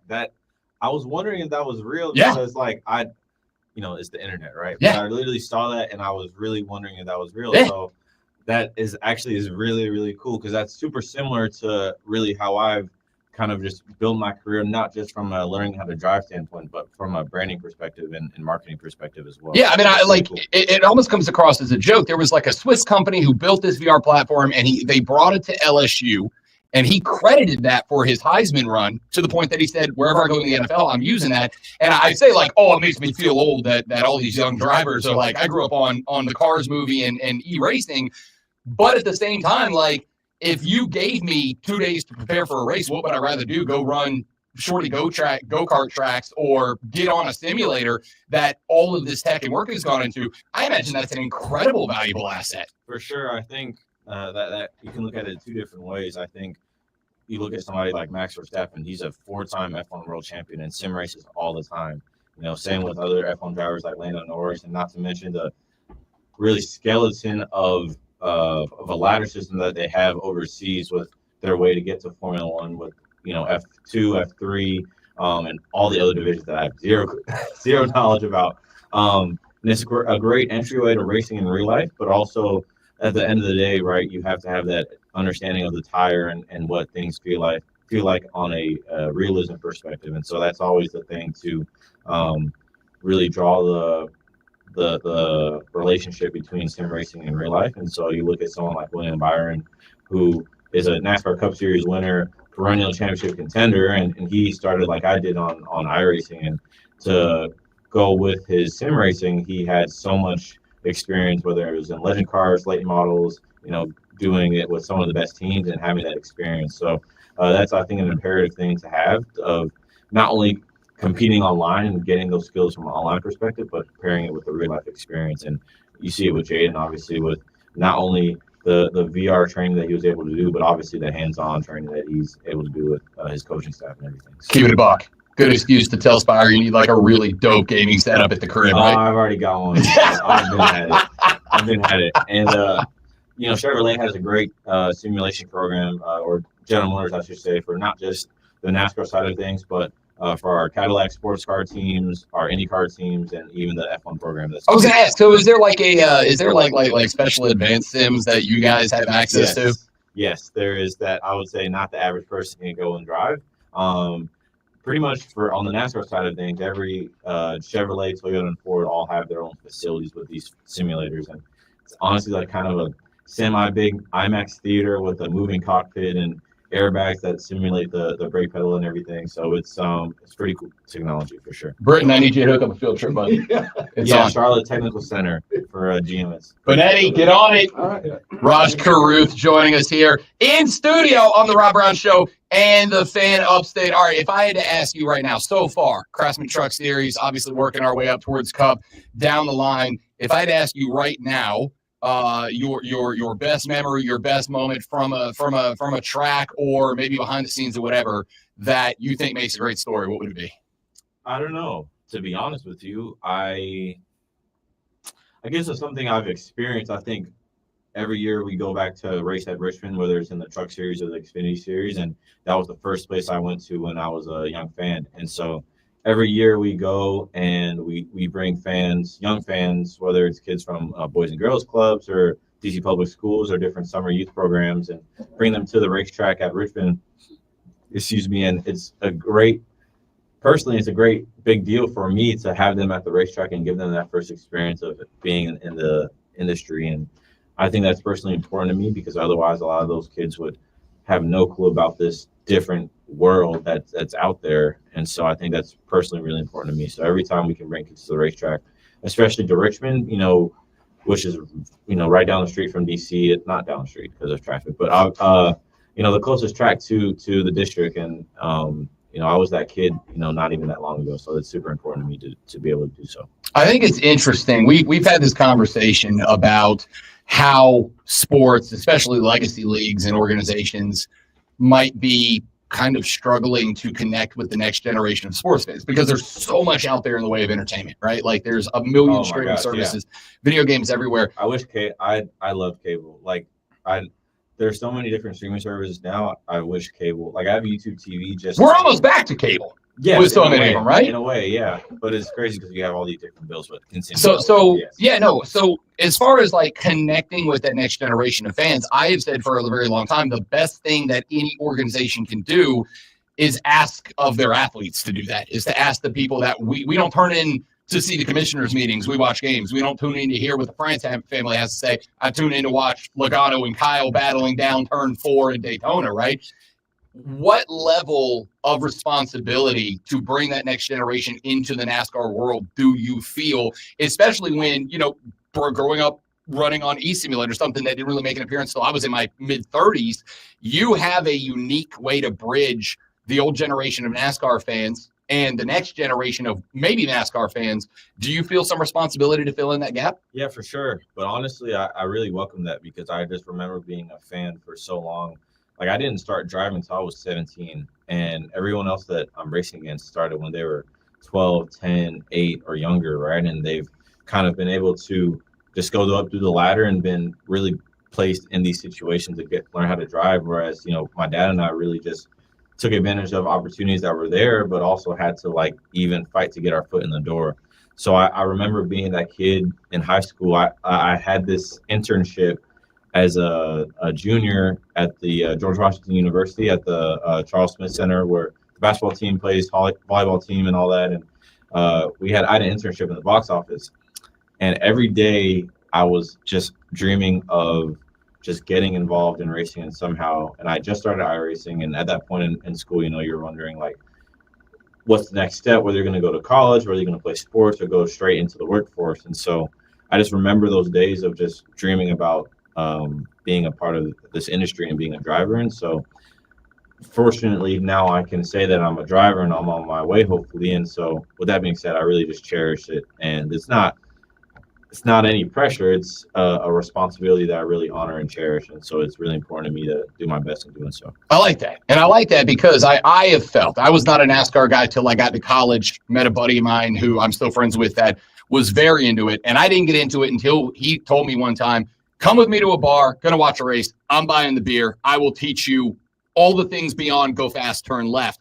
And it really took, I think, an inflated exposure to racing that I had never had the opportunity to have before to get into the sport. It is a sport that has a high threshold of entry as a fan. So the opportunity to come in, do stuff like this, do stuff like NASCAR Night with the Swamp Rabbits, be on TikTok or Twitter, whatever, kind of feels like that's the way NASCAR needs to be pushing to fans. Yeah, for sure. I think it's a multi-layered conversation, right? Because NASCAR's got his identity, but also there's things to be taken from other sports to, like you said, help draw in the next generation, but also not lose what's genuine to the sport and what's been a part of its identity. So that's a super deep conversation that it's probably too long to get into right now. But like you said, I think it's super important. You think about NASCAR's got their relationship now with Amazon Prime, and I think that's super important to have the presence on that platform. And I think as well of having drivers like myself go to do different things, whether it's in the pop culture scene, other sports, in music, not making music, but I'm saying being present in that space. I think it's super important to show for the drivers that are willing to show their personalities, because that's what helped grow the sport to its heyday in the 90s and 2000s, having those guys being willing to do stuff kind of out of their comfort zone to help the sport. And as opposed to a lot of them nowadays just go and golf all the time and just hang out with their buddies and stuff. So definitely. Yeah. Raj Guru joining us here on the Rob Brown Show with the Fan Upstate. One other thing I love, and then we'll talk about the Greenville Swamp Rabbits NASCAR Night this Saturday at the Bon Secours Wellness Arena. Tickets still available at swamprabbits.com.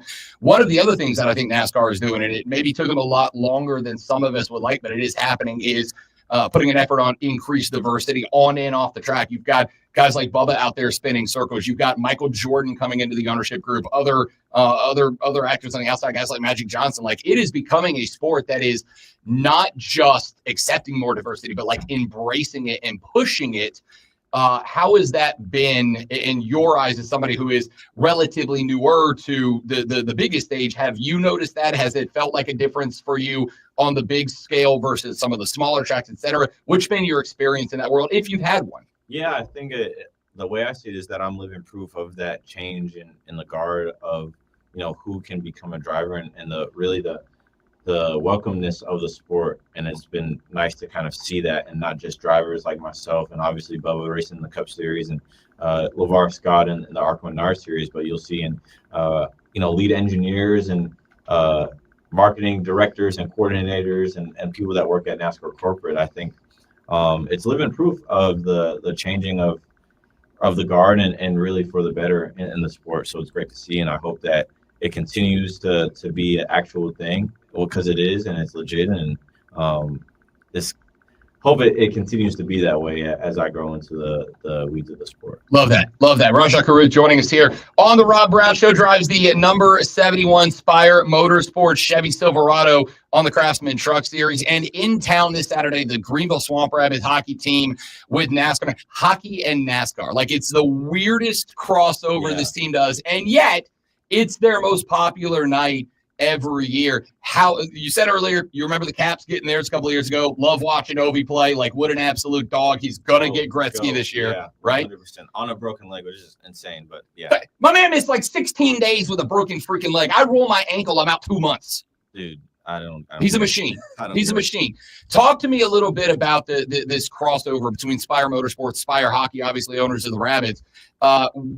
With your background in hockey, following the Caps, etc., how does this crossover feel to you as a driver coming to stand on a hockey rink? It's really cool. I think this is my second time attending the event. I went last year, and it was super great to see the NASCAR fans come and meet us drivers, but also get that. I think some of them had their first experiences being at a hockey game, and it's great because obviously NASCAR's got a big presence in the Carolinas, and to have them get exposed to hockey especially at the Swamp Rabbits and supporting them, I think it's super important.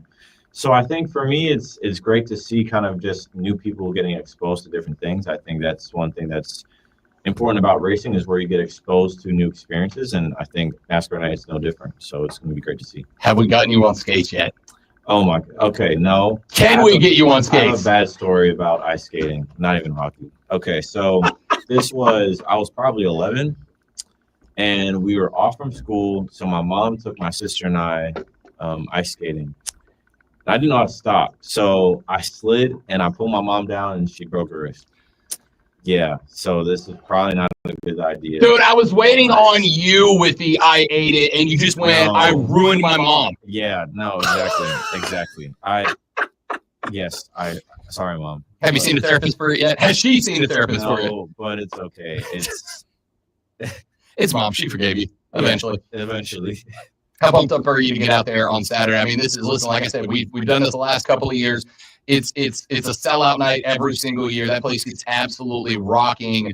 What a day this is going to be for Greenville, for the Spire Motorsports team, and for you guys as drivers to get out there and kind of shake hands with crossover fans of both sports. Yeah, it'll be great. I think it's personally, I think it's great because it's almost start time for the season, and for me, I always associate this event with like, all right, it's getting go time pretty soon, and like you said, it's a great crossover event to kind of marry two different audiences, and I think to expose them to drivers, which compared to other sports, I think NASCAR drivers are some of the most approachable athletes that you can meet in terms of seeing them pre-race and around, whether it's the Charlotte, Mooresville area, the Carolinas, and it's going to be a great crossover event. So ready to get going with it on Saturday, and then we'll be that much closer to the season.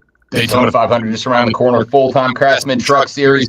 Right after that, he competes full-time in that Craftsman Truck Series, driving the number 71 Chevy Silverado for Spire Motorsports in studio. Rajah Caruth, my man, thanks for coming by. Enjoy the game Saturday. Good luck. We'll be watching you this year, pal. Yes, sir. Thank you, and I'm hoping to beat the Eagles on Sunday. I got a couple Eagles fans that are Eagles, or I got a couple buddies that are Eagles fans, so we'll see. I'll take the pick. Commandos to the Super Bowl. Book it. Man, I told my dad we're going if they make it. Let's go. Rajah Caruth joining us here in studio. We are back after this on the Rob Brown Show in the Fan Upstate.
Oh man.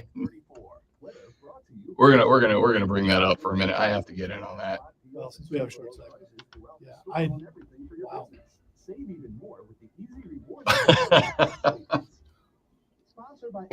He was born when I was a senior in high school, so that's fun. How old do you say? It was 22? Yep. I was 34 Actually, my son's older than him. No, my daughter's older than him too.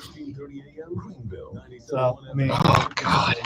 Yeah, I'm past that now. You've accepted it. Yeah, you'll get past it eventually. There's a whole lot more to know about sound if you really want to go into the subject. Your smart speaker. Just say play 97 The Fan Upstate on your HD radio at WFBC HD3. There's just one more thing. And on your computer at thefanupstate.com. Your guide to the gridiron. The maestro of the matchups and the keeper of all things cool in the sports world. This is a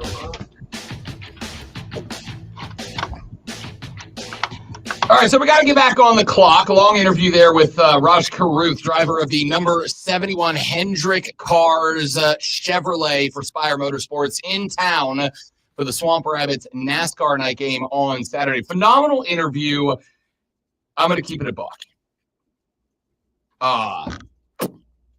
I'm in pain, literally and figuratively.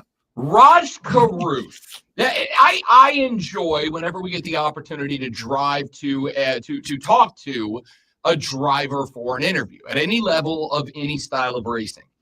I always enjoy asking, how did you get into this? Because it's if we're being real, like traditionally, it's a very niche sport. Like most guys get into racing because their daddy was into racing and his daddy was into racing and his daddy was a moonshiner who used to race the police, right? Like there's that connection.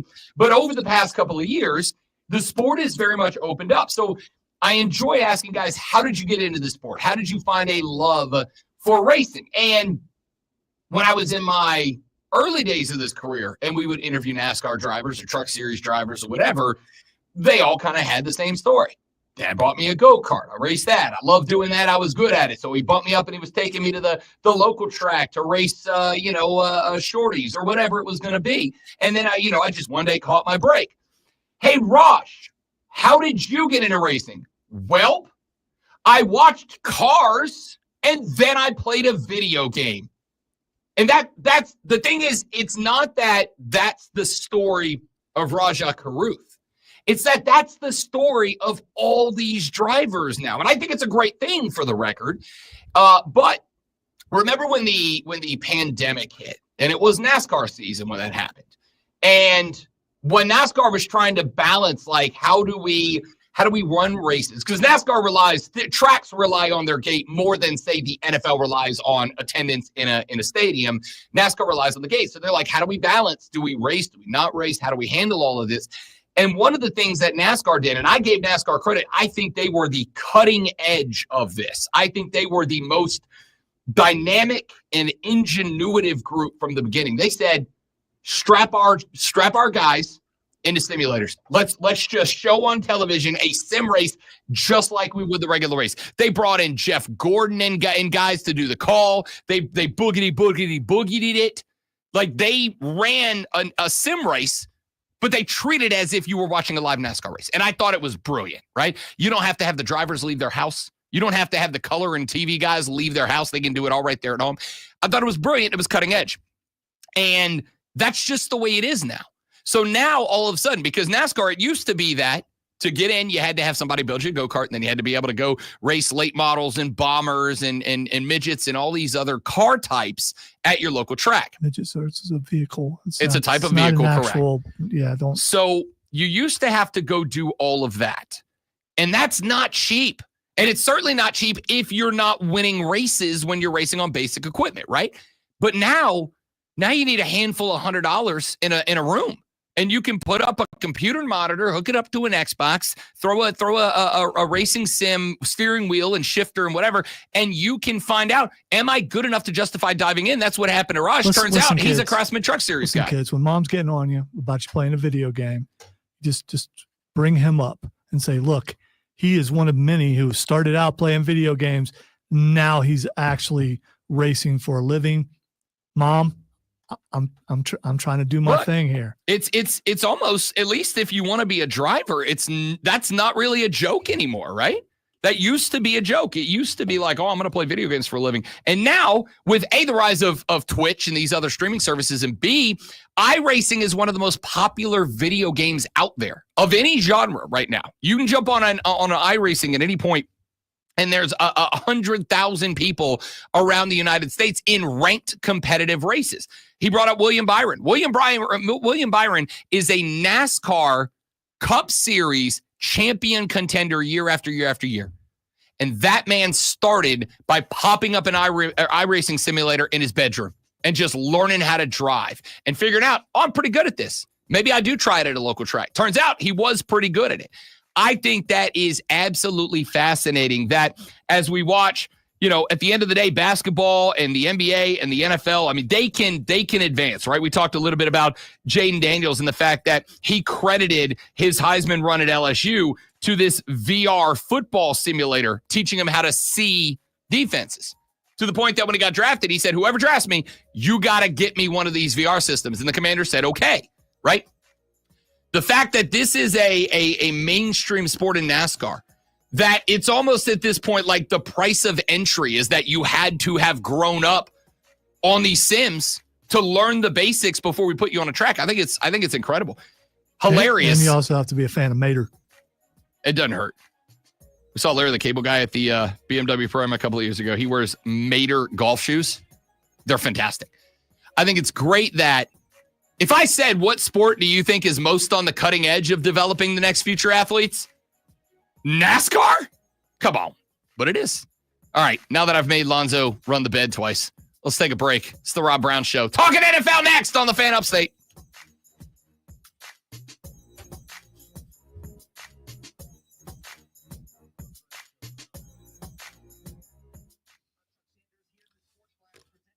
Also, Mater was a great character. Agreed. I enjoyed Cars. I don't think I've watched the entire thing of Cars. I've seen enough though to know. Also, Cars was, I think, my kids watched, but they weren't into it like other. So I think they may have been too old for Cars. When did Cars come out? 2006. I think Cars was one of the first of the new generation of animation, right? Like the Pixar generation, that made a kids movie that was filled to the brim with adult humor in it. A scene that I saw that has stuck with me ever since is right when Lightning McQueen gets famous for the first time because of his racing skill. And he's driving into a track, and there's two little pink girl cars waiting for him. And as he passes them, they yell, "Lightning!" And he turns and looks, and they both like point at him, and they go, "Ah!" And their headlights pop up. They literally flash him with the headlights, and they like giggle and laugh when they do it, and then they put their headlights back down. And it took me a hot minute to realize, oh, they literally flashed Lightning McQueen. Quite literally flashed him.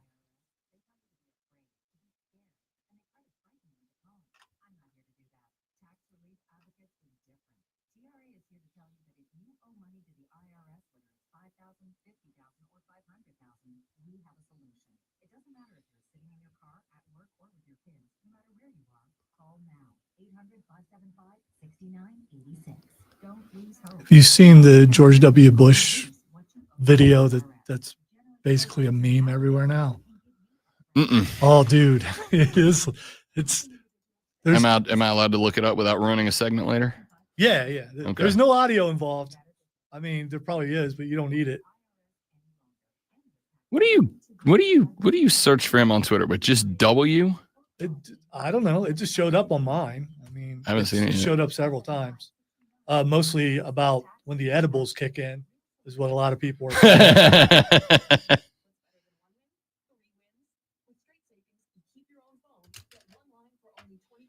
I can find the actual video. I'll send it. No, I just found it. Did you? With that, like, yeah, Somebody tweeted George W. Bush looks like he put a whoopee cushion on Hillary's seat and he's anxiously waiting for her to sit on it. It's very mischievous. Whatever he's doing, it's like he's up to something. George W. Bush at the inauguration is me when I see the waitress bringing my food. Yeah, it's everywhere. Watching W at the inauguration is like watching a 7-year-old on a Christmas play. Lost, slightly confused, but somehow stealing the show anyway.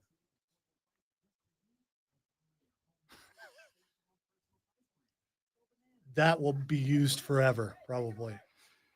Presidents Obama and Bush were walking together to the Capitol Rotunda. A staffer asked W, "Are you going to behave?" Obama chimes in from behind him, "Nope."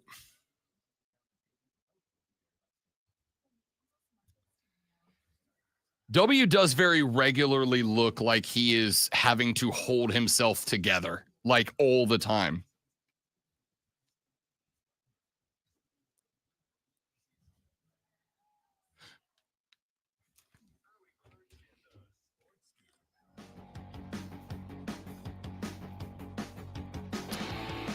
Well, the National Football League might possibly maybe have a little bit of an issue on the hands because after the game between the Kansas City Chiefs, the number 1 seed in the AFC, and the Houston Texans, the AFC South Divisional champions, there were some folks online and on TV that were getting big mad. I'm going to play you 2 clips that kind of started off this conversation. For anybody that maybe didn't watch the game, this is 2 clips back and forth, live from the broadcast. Troy Aikman, Joe Buck, you'll hear Steratore in here as well. I'm going to play you these 2 clips in chronological order, the first and then the second, and then we will address them, plus some other folks who chimed in. Here is play number 1. He said, and then his computer died on him, so he's going to have to reset everything while he sets up the entire theme. Long story short, what ended up happening here was on a couple of different plays. Yeah, I know. No one's happier about this botch than Lonzo right now. No one's happier about this botch than the great one. Feel me? For real. Do you feel him, sir? All right, so I'll just play. Bleep it, we'll do it live. Here is a play in which Patrick Mahomes takes off running. He's doing his little improvisational run. He gets past the line of scrimmage. He is no longer a quarterback. He is now a free runner. A pair of Houston Texans defenders, including Will Anderson Jr., who had already been flagged for a roughing the passer that was controversial, depending on who you ask, in which it appeared that Will Anderson Jr. put his helmet into the chest of Mahomes, but it was called a head-to-head contact. So there was already some controversy going around. Mahomes takes off as a runner, gets wide, and this happens. Mahomes dropped it, able to get it and take off to his right, and then slide down. They're going to throw a flag on that.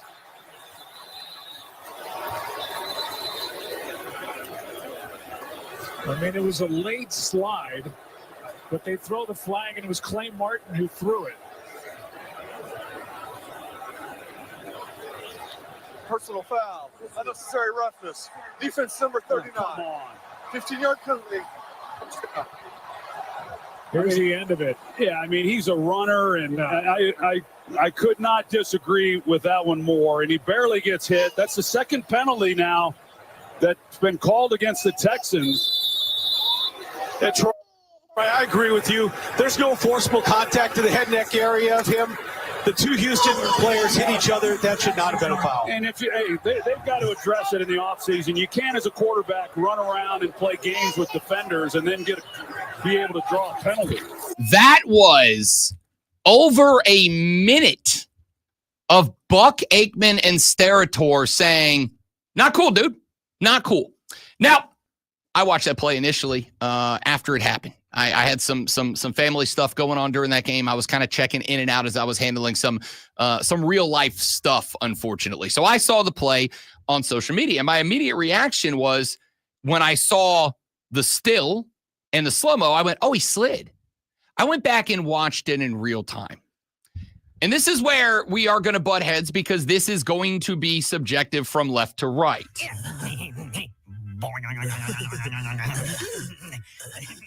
I'm going to say this. In watching it at live speed, I do not think I would say what Patrick Mahomes did was a slide. I would not give him credit for a slide. Mahomes waits until both of the defenders are actively carrying momentum into him. And I would say he effectively sits down, drops right to the ground. Now, I felt kind of bad saying that in that spot because I'm like, there's some frustration there. Like, I get it. But I'm not the only one who said it. Here's Ryan Clark. The first thing, you have to start to understand the position these defensive players are in. Patrick Mahomes in that moment is running side to side. He's basically playing with the defenders. And then when they close on him, he falls straight to the ground. Right. This wasn't a situation of sliding and giving yourself up. These players were trying to tackle Patrick Mahomes as he danced around versus their defense. And when you have a call like this in this situation that gives the Kansas City Chiefs a new set of downs, that's an issue. Yeah. Think back early on in the game to the Will Anderson Jr. roughing the passer as well, where he makes clear connection with the shoulder pad of Patrick Mahomes. And listen, the Chiefs fans, the people watching, we're not making an excuse or saying this is the reason that they won. But you got to acknowledge the calls. Exactly. And versus the team that you have to be virtually perfect against, them being helped by some bad or questionable calls really hurts a team like the Houston Texans. So you have the Anderson hit. It's, again, you know what? Let's check on the vote campaign here. Let's check on the campaign. The question that I asked you, and the votes are still open for about another hour. The question I've asked you, did the Chiefs get help? Did the Chiefs get help? As of right now, 77% say yes, 23% say no. Did the Chiefs get help? So you had the Anderson roughing the passer, which I agree with Ryan Clark. No way I'm calling that. He got Mahomes in the shoulder pad. The roughing the passer call in that spot comes if there is contact to the helmet. There wasn't. There just wasn't. I don't even think that's subjectivity. He just didn't touch the helmet. That's a bad call. You had the slide that, again, I agree with Ryan Clark on that one. I would not call what Patrick Mahomes did a slide. I would call it a sit down. Now, can I be mad at Patrick Mahomes playing the gamesmanship? Because I will say after that, I am happy to say, to the chagrin of the great one and Chiefs fans everywhere, yeah, I believe Mahomes is getting calls. And I believe he's getting calls just like Brady got calls. I'm a Brady guy, and I will acknowledge that Tom Brady got calls. The tuck rule is a thing we only know because they tried to give Brady the call. Mahomes has filled the vacuum that Tom Brady left behind. He's the baby goat. He's getting the calls. But there is a difference to me between getting the calls and egregious. I'll give you another gamesmanship spot. The unnecessary roughness when Mahomes was hit out of bounds, except for the hole, he was definitely inbounds when he got hit. I went back and watched that in as many angles as I could find and in slow motion as I could find. Mahomes is not out of bounds when he gets hit. And if you watch it, to me, and here's where we get back into the realm of subjectivity. To me, Mahomes is getting to the sideline, and as he gets to the sideline, he slows up, he stops, and he takes the hit and goes out of bounds. Now, I'm not going to be, for the record, I am not mad at Patrick Mahomes for that. That is smart gamesmanship. 100%. If you know you're getting that call, hell yeah, you get 15 for freebie and a first down. If you know that call's coming, if you slow up and get that 15. I'm trying to win the damn football game. What I am upset with is we have got to do better. This man was not out of bounds, and that's the rule, a hit out of bounds. Mahomes was not out of bounds. He got pushed in the back. It doesn't matter, for the record, it doesn't matter if he flopped or not. Half the people think he did. Half the people, it doesn't matter if he flopped. He was in bounds when he got hit. If you don't want to get popped out of bounds, get out of bounds. But he slowed up. He took a shot, and it was 15 that I will say this, and we'll see how Lonzo feels about it. I think even the most ardent Chiefs fan has to acknowledge, if not the Will Anderson roughing, if not the slide roughing, at least you have to acknowledge that the hit out of bounds called roughing was not a roughing or an unnecessary roughness. He was definitively in bounds. All right, this is a movie when you see the plot coming, and you're like, nah, they wouldn't do that. They're going to do something else. So it's the most viewed playoff game, by the way. May or may not have something to do with Taylor Swift. I don't know. The most viewed. This is setting up for the following week. That's all this is. That's why I was rooting heavily for Baltimore to win, because then the plot would change, but it did not. Buffalo was able to win that game. So this is all about next week's game. This is the NFL. This is Troy Aikman and every other loser out there who says this crap. They want Buffalo in the Super Bowl. So what you do is you draw so much attention to what you call bad calls or gamemanship or whatever. So when next week rolls around, suddenly the referees are like, oh, they're all looking at us. So Buffalo will get all the calls. Kansas City will not get any calls at all, and Buffalo goes to the Super Bowl. It's so easy. It's so predictable. It's right out there for everyone to see, but instead it's like, oh, look at this. You take advantage of the hate for Kansas City, and so people won't see what they're doing. And it's unfortunate that the script is going to play out this year where Buffalo goes to the Super Bowl, because they planned all this week in order to draw attention to the referees. Now, the referees have no choice but to go in favor of Buffalo. This is all a plot by the NFL to get Buffalo in the Super Bowl. Okay. Let me respond to a couple of things. And by the way, real quick, Patrick Mahomes is doing what he's doing within the rules. There's nothing against what he's doing. I already said that. Yeah, and that's, if you can't figure out how to stop it, that's on you. If you don't like it, too bad. No. I'm not talking about you. I know, but let me add a couple of things. Number one, you can't figure out how to stop it. I'm gonna tell you right now. Let me tell you what what Patrick Mahomes, by playing this game, and again, gamesmanship. I'm a big gamesmanship guy. If you can figure out an advantage in the rules, do it. I'm a NASCAR guy, big gamesmanship guy. I'm gonna tell you what's gonna happen though. What's gonna happen though is somebody's gonna go, fine. If you're gonna call every little time that we touch him a roughing, then we are gonna give you a reason to throw the flag. And I'm telling you, and Mahomes, by the way, they should. They should. I'm telling you right now. I'm disagreeing with you. No, I know.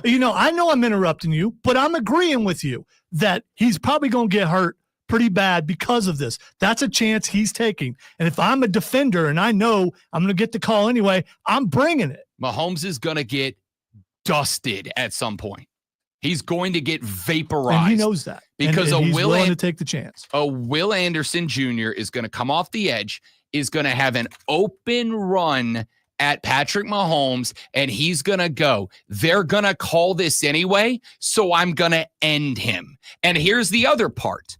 You had not just Texans players. You had other active NFL players on Twitter going, this is kind of getting ridiculous. Stop whining. Stop all the whining. If Will Anderson, well, okay, hang on. You know what? No. Let me put that to bed. You said that this was part of the script, so that the refs could treat Buffalo kindly next week in Kansas City. Are you sticking with that theory? I'm going to say yes. No, I'm looking at the clock, and I'm trying to get you to also look at the clock. I got roughly a minute and 6 seconds. It's been extremely late all day. Here's your theory. Okay, so your theory is that this game was set up to make gives the ref the opportunity to pendulum to Buffalo the other way. Yes or no? No, it's been set up so the refs will have to call it a certain way to where it won't look like Kansas City is getting a call. So Kansas City is in trouble next week because they're going to get manhandled by Buffalo, and no calls are going to go against them. Let me finish my theory here. If you believe that's the case, were these calls in this game appropriate? Yes or no? In the speed of the game, they were absolutely appropriate. Okay. And if you see otherwise, then you don't know football. Okay, hang you on. don't know football. Wait, let me get to the last question then. Because you're not the knower of football today. I am. Listen, I told you in the first hour. What did I tell you what I was going to do? I said I was going to embrace the heel. Embracing the heel means you're going to be mad at me. And I don't care because I'm the heel. And Kansas City is the heel. And everyone hates us. That's what, just like everyone hated Ohio State. Everyone hates Kansas City. It's all a plot. It's all everything. You know what? Forget everybody. Forget the world. Go Chiefs. Okay, Kevin Owens, I see you over there. If that was the plot and the calls were appropriate in this game, then what changes next game? Nothing. That's not that can't follow. You trying to be clever is not working. It's not clever. That's just reality. Listen, you got your clever smile on your face. You think you're going to pull something against the heel. You're not going to. I'm the heel. You're the baby face. It's a rare place for you to be. I get it. That's true. It's a very rare place for you to be. But I make sense, much like Kevin Owens, like you said, much like Drew McIntyre. I make sense. 844-326-3663. Here is the question. Did the Chiefs get help? All you have to do is text yes or no. 844-326-3663. Did the Chiefs get help? Text yes or no. Don't vote in a skewed poll. Come on. This is just to get at me. And fine, it's working, okay? Do not vote in this poll. What was the number for them to not vote in this poll? The number to not vote in the poll, did the Chiefs get help, yes or no, is 844-326-3663. Text very simply, yes, they did get help, or no, they did not get help, and we'll see how the Upstate feels about this game. We'll talk more about that, or not, I don't know, after Lonzo. Are you going to read it with like a heel intonation here? No. Sports Flash. Hang on, Chris. We'll get to you after the break.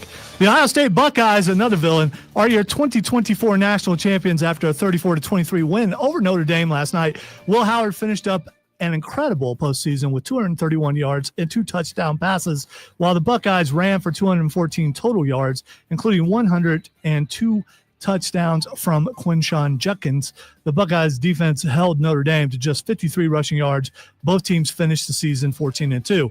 The betting odds for next year's national championship are already out. The University of Texas is the betting favorite at plus 450, followed by a title repeat by Ohio State at plus 500. Georgia is 6-1. Oregon and Penn State are both plus 750, followed by Alabama at 13-1, Tennessee at 16-1, LSU at 18-1, and Clemson at 20-1. South Carolina is on the board at 40-1.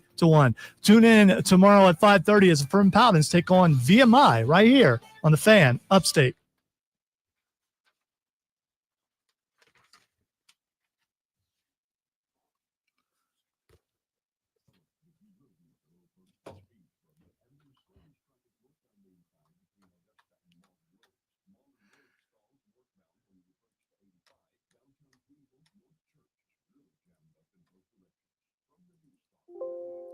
If you're going to be mad at me anyway, might as well do the thing.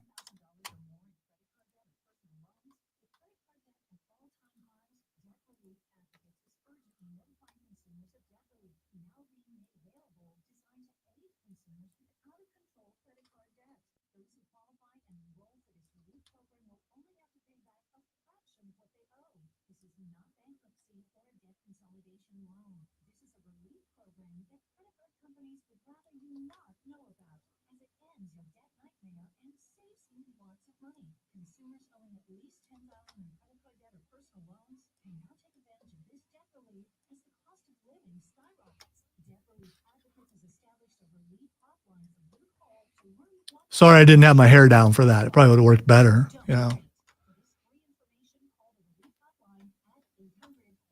Heels have long hair, mostly, I think. Except for like Stone Cold Steve Austin, he had no hair. But still, I mean, you know.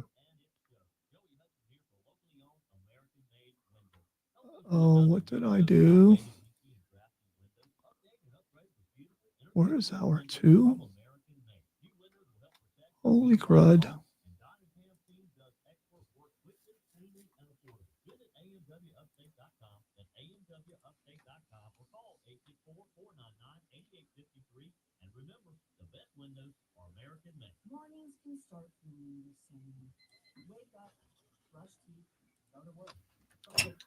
I lost an hour somehow. I can't figure out how. Lost an hour? Unless I. Oh, of radio, not of your life. I think I may have recorded over the first hour. I'll have to fix that later.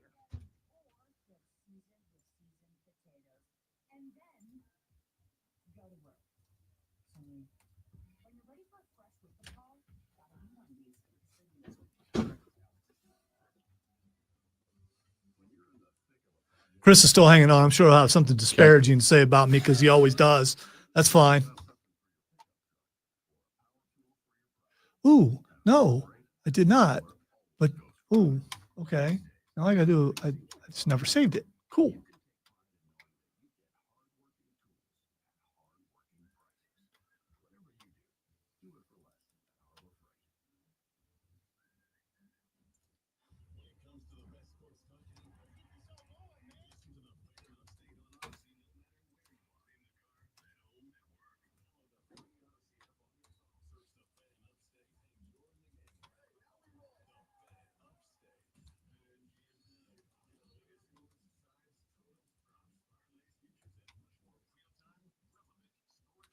All right.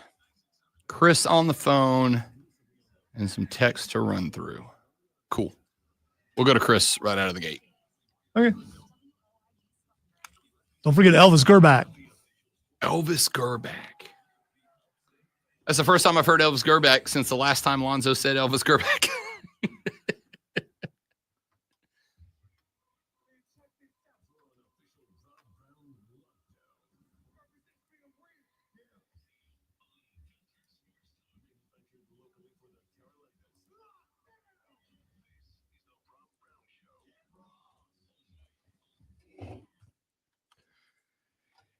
The final hour of the Rob Brown Show starts now. Welcome back, ladies and gentlemen. It is the Fan Up State. Rob Brown, your 2024 National Championship winner, the great one, Lonzo, and you. 844-326-3663 is the number to text into the show. Our text poll question of the day. Did the Chiefs get help? You have 44 minutes to vote before the poll closes at 9:45, and we reveal the consensus of the upstate. 844-326-3663. Did the Chiefs get help? Text yes or no. Very simple. You can add more if you want, but start your text with either the word yes if you believe the Chiefs got some assistance, or no if you believe they did not get assistance. 844-326-3663.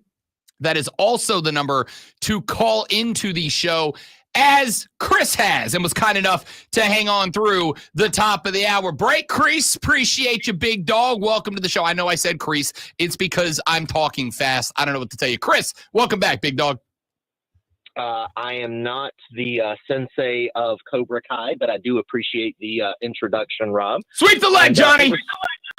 It was funny you guys mentioned Lonzo playing the heel today, and I completely agree with you. Like, I can't dispute that. But the issue is there are two types of heels.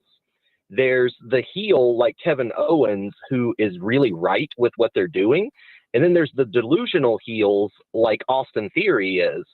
He's sounding much more Austin Theory-ish today because, quite frankly, we don't believe what you're really saying, Lonzo, because deep down, you don't believe what you're really saying either. It's just not authentic. And the reason it's not authentic is because what you're saying would make sense if this were the first time we're ever hearing about the Kansas City Chiefs and Patrick Mahomes being favored by the officials. This has been going on for 4+ years now. At what point is the, quote, pendulum going to swing the other way and suddenly we're going to be screwed by the officials because they're going to be rough with us? It hasn't happened for 4.5 years. Why is it suddenly going to happen in an AFC championship game at home against Buffalo? A Buffalo team who, by the way, got the benefit of their own officiating calls with one of the most egregious non-late hit out-of-bound calls when Lamar Jackson was tackled beyond the white line that separates the out-of-bounds from the field of play. I agree with that, by the way. All over there. Sorry, yelling from a distance. I agree with that. That's okay. and then a pass interference penalty that easily could have been offensive pass interference that took a 3rd and 10 to a sudden 1st and goal situation, and Buffalo takes command with a 14-7 lead after a Josh Allen touchdown run. So we've got 2 teams that have gotten the rub of the luck from the officials. For me personally, I don't think there's anything nefarious. I tend to believe in basically what is Hanlon's razor. And if you're familiar with that philosophical theorem, basically what it says is that the simplest answer is the correct one, and that it's much easier to attribute something to stupidity than it is to malice. I think officials are just bad at their job. I don't think there's anything malicious behind it. I don't think they're necessarily favoring somebody over there. I think they're just bad at their job. And they've been bad at their job more often for particular players. That has been throughout the history of sports. This is nothing new. It's unethical the way the players play. Same thing with James Harden, Joel Embiid flopping around, trying to sell for calls. It's technically within the rules, but it's unethical. So if you want to root for the Joel Embiid, James Harden of the NFL, by all means, please knock yourself out. Know that the rest of us are not rooting for a group like that. And I will leave you gentlemen with this. I am sad here this morning. It is a sad day in our country. Yesterday was a very tough time for a lot of us as an unethical regime.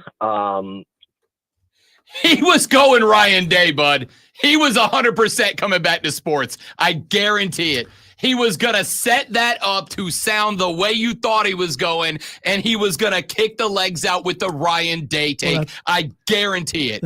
That's a shame. I guarantee he was going to. That's a shame because we don't talk politics here, and if that's what you were doing, I guarantee it. You worked yourself. You saw me start laughing because I'm like, I know where he's going. He's going to kick the legs with a Ryan Day take, and I'm here for it. Even if so, he worked his way to the hook. So there we go. I want you to know, even though you didn't get the punchline, I felt it coming, and I was laughing. But you don't know that for sure. The other thing is, I agree with Chris on a lot of what he just said. It's all this whole thing is work. But the other thing is, so if 2 Golden Boys are playing each other, who gets the treatment? Maybe no one does. Maybe not. Maybe they actually call it down the middle and let them play. And it's a very good possibility. I don't know. I don't. All I know is Saturday, while I'm watching this, while it's preparing to do my show, all I can think of is, okay, here's exactly what Rob Brown is going to do Monday. And here's how I'm going to counter what Rob Brown does Monday. And that's exactly what you did. And that's exactly what I did. I want to point out 2 things. Yes, James says there was definitely a swerve coming. But more importantly, the Cena avatar with a Kansas City logo on the hat is freaking gold, James. Freaking gold. Well done. All right. We have another caller. We do. We do. What the hell? Let's roll. Who we got? Quit acting surprised. We get all kinds of calls. We have Michael. Michael, welcome to the show, big fella. Good to have you. What's up, buddy? How are you, man? Another day in paradise, bud. What you got for us, big fella? That's right. Hey, listen, I had 2 things, and then after Chris called in, I'm all discombobulated. So I've made a career out of it. Don't worry about it. Hey, for the Ohio State, Lonzo, you appreciate this. I'm going to troll Clemson a little bit, but if our goal is perfection in the standard, we have to think about Ryan Day a little bit. And trust me, listen, I'm doing cartwheels for this national championship. But you can't sit back on your laurels and sit there and go, well, we didn't beat Michigan, but we won that championship. We got to find a way to beat Michigan, hammer those knuckleheads from up north, and still win the Natty. And so that's number one. And then Mahomes, as being from Ohio, I'm a Joe Burrow fan too. Yes, the quarterbacks get the calls, but this is getting a little egregious. I mean, it's getting crazy. And I'm a former D1 quarterback, and man, sometimes you look at it and go, what in the actual heck is going on here? Because these guys are just like Mahomes just getting stuff out here that's just like, that is not even football moves, right? They're just tackling each other and he's getting 15-yard penalties and 4 more downs. Michael, it's look, where the egregiousness, or if there was egregiousness, falls is obviously going to be subjective. That is one of the problems with, and I'm not saying this in a negative, although it is, one of the issues you have with football is that a lot of these penalties are up to subjectivity, and different officiating crews see different officials on different crews see things different ways. But I will say this about Patrick Mahomes. To me, everything that Mahomes did, in my opinion, was within the scope of the rules of the game. He understands that he is protected. I'm not going to argue that he's protected, and that's fine. As Chris said in the last call, Michael, like, your superstar athletes, I'm talking your marquee guys, the guys that when you're advertising the game, that's the guy whose photo you put on the banner, have been protected in every major sport for as long as I've been watching. There was a book about it back in the 90s called The Jordan Rules. This is not any different than that. And some of them learn to lean into that, take advantage of that. And the only penalty for Mahomes in this case, well, there's two of them. Number one is eventually a Will Anderson Jr. is going to snap and is going to separate his noggin from his neck by just absolutely cooking him and going, hey, if I'm going to get a rough in the passer, I'm going to be rough in the rough in the passer. And number two, Patrick Mahomes becomes, to use Lonzo's term, a heel to everybody who's not a Chiefs fan. Everybody in America is, I'm telling you this right now, the overwhelming majority of people in America are rooting against the Kansas City Chiefs now because of Patrick Mahomes in these calls. But much like I've said for years with Dabo at Clemson, who the hell cares what everybody outside of your franchise is rooting for? Focus on you. And if Mahomes can figure out a way to keep playing within these rules and getting his team's yardage with the benefits of being protected, that seems like gamesmanship, which is in the rules to me. You just better be careful you don't get your block knocked off by a defender who gets sick and tired of it. Oh, you're 100% correct on the gamesmanship. So just as on the football side of it, why are we not making these calls reviewable? That one right there would clear up a lot of gray area. And just like, this weekend, they could review those things and go, that wasn't a hit to the head. That wasn't a 15-yard penalty. Maybe it's a 5. Maybe it's whatever. They could change these things. But I don't understand why the NFL is not looking at those things, and maybe they will this offseason. And I think it'll be. It'll be, Mike. Good call, brother. Thank you very much. Appreciate you checking in. 844-326-3663. I think it'll be a discussion, but we've said this before. To me, the biggest reason is because, number one, officials are going to push back on the record. And number two, much like I believe happened with the pass interference replay, right? There's no reason for that not to have worked other than the people on the field who are in charge of it didn't want it to. They didn't want to give power away, and referees have that power in the moment. So I think it's the same setup. I have a couple predictions. First of all, there's been a problem overall this entire year, not just in the NFL, but in college, in there being bad calls or no calls, and then the rules expert that they go to in the booth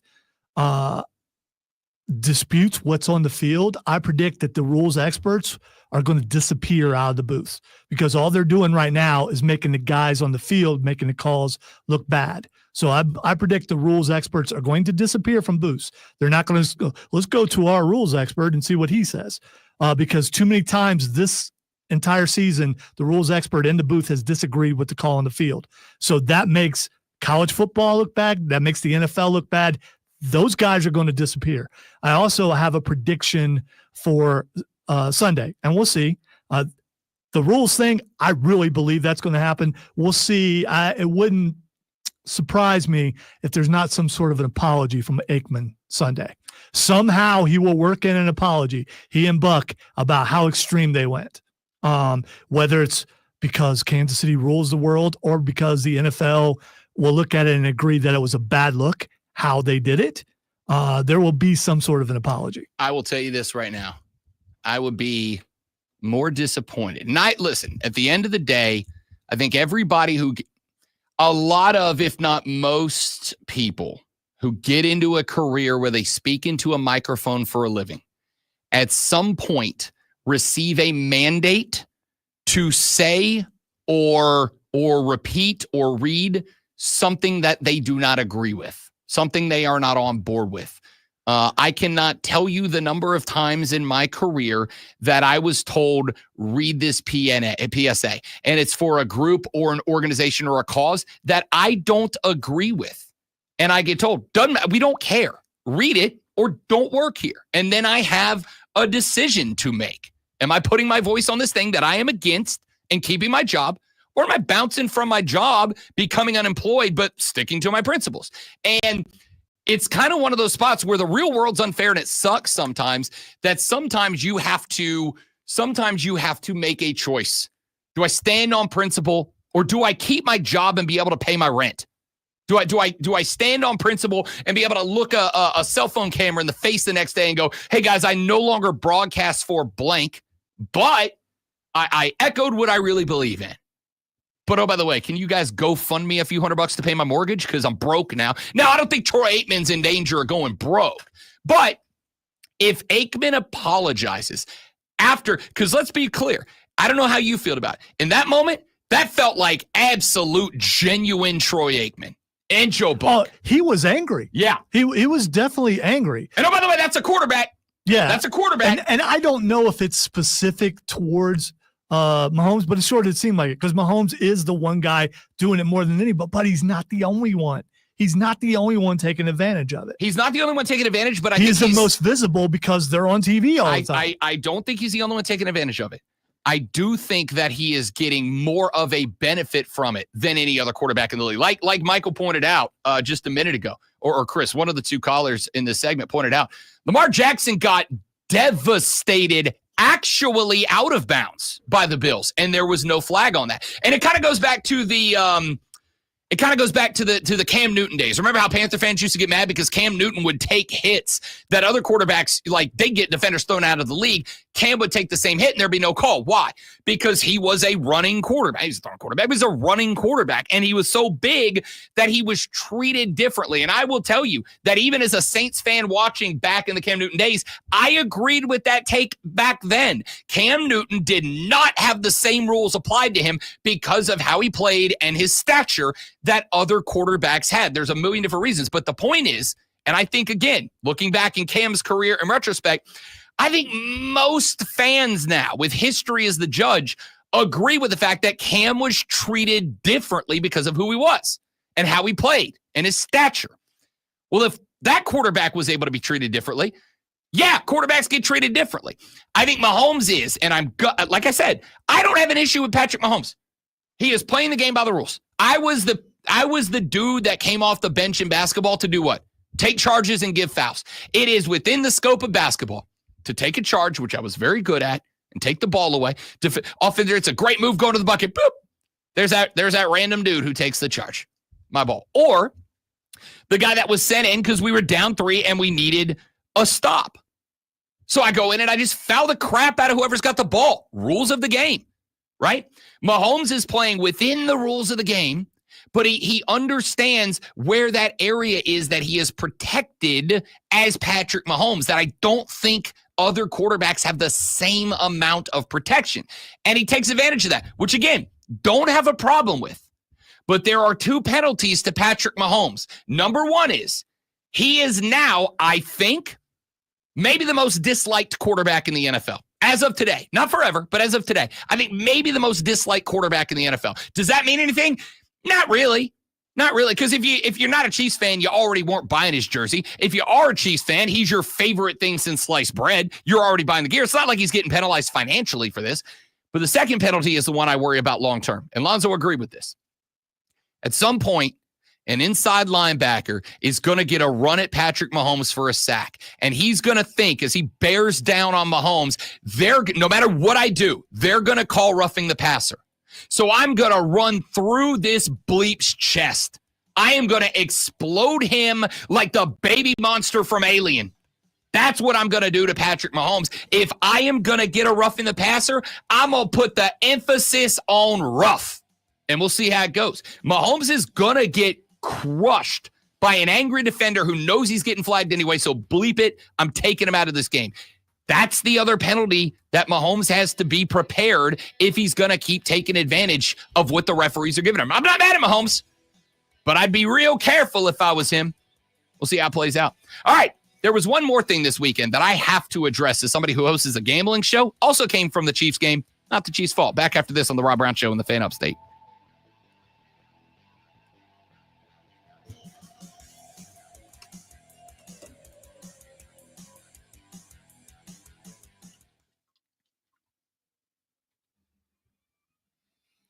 And did you see that? No, but if you were better, you wouldn't have missed that. It hit the back. It slid like rail grinded like a Tony Hawk video game around to the front and then came out. It's not in my path, is it? No, but I'm going to get it because I got to go to the bathroom too. Be right back, guys. Don't go anywhere. Which one do I want to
Just about any quarterback with tenure or one of the top, 4 or 5 quarterbacks in the league, they get special treatment. It just happens that way. But the hate is bigger right now because Kansas City's been so good for so long.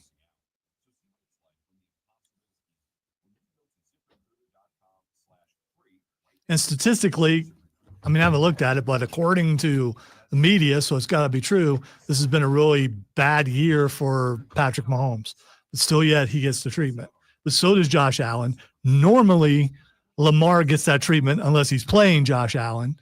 So, it is the Jordan rules, exactly. Chris just DM'd me and said that's absolutely where I was going, Ryan Day in Ohio State. I saw that swerve coming and I liked it.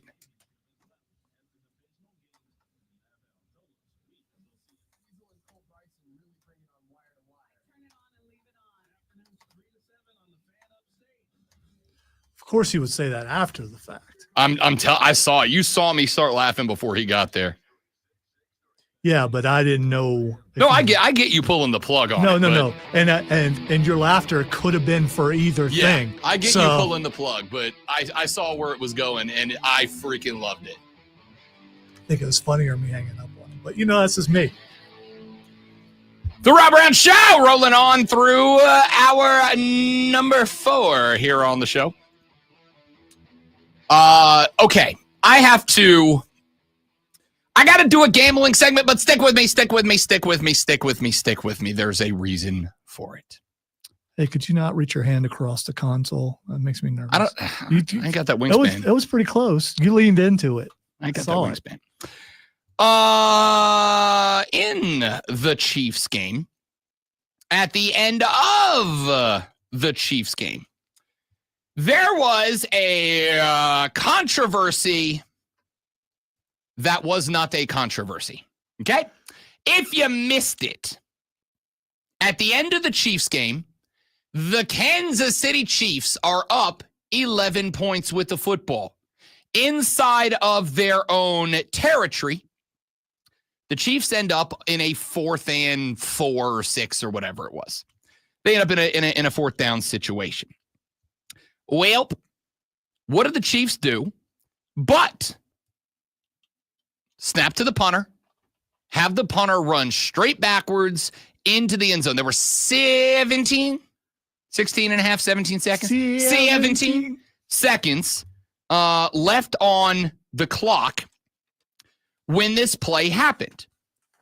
Now, let's get to the gambling element. Stick with me again. I promise I'm going somewhere that does concern all of you as fans, okay?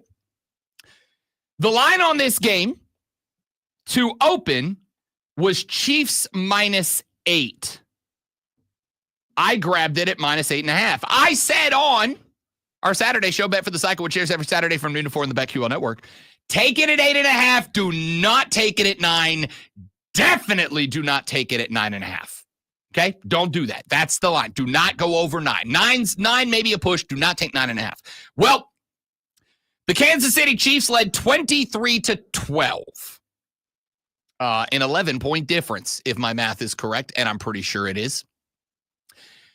They have 4th and some change. Can't go for it in that situation, right? Can't create a world in which the Texans can just immediately kick a field goal, make it a 1-score game. Now I have not just the onside kick, but I would have the onside kick and like 12, 13 seconds left to play, right? You could go for it if the refs were on your side and were going to let you just do anything. You probably could do that, but since they weren't, they couldn't. Just have Mahomes run a fake slide, They didn't do that. They snapped the ball to the punter. The punter runs all the way to the back of the end zone. He runs around as long in the end zone as he can before he runs out of bounds. The Chiefs give up the safety. That makes it 23-14. I'm bad at math. That's 9 points. The most that you can score on a play is 8 points. Touchdown plus a 2-point conversion, right? Touchdown plus a 2-point conversion. So 8 points, which means it's still a 2-score game. And the Chiefs ran 8 seconds off the clock by doing this. From the snap to the safety whistle, 8 seconds came off the clock. So what's the situation you find yourself in now? The situation that you find yourself in now is you are free kicking to the Texans, which means that at the absolute worst case scenario, the Texans can run it back. But to go 100 yards-ish from the free kick all the way to score a touchdown on the other side, you are looking at, with the fastest player in the NFL, you're looking at what? 7 seconds, 8 seconds minimum? Which means they are still down, even with the 2-point conversion, still down a point. And at most, you have like a second left with an onside. The Texans can't win this game in that spot. They just can't win the game there. Even if they run back the onside or the free kick. Can't win the game. But I get on Instagram after the game is over because I'm a gigantic idiot. Can I read you dramatically some of the comments? When you say dramatically, do you mean, in character dramatically? Oh, for sure. Okay, all right. For sure. Looking forward to this. For sure.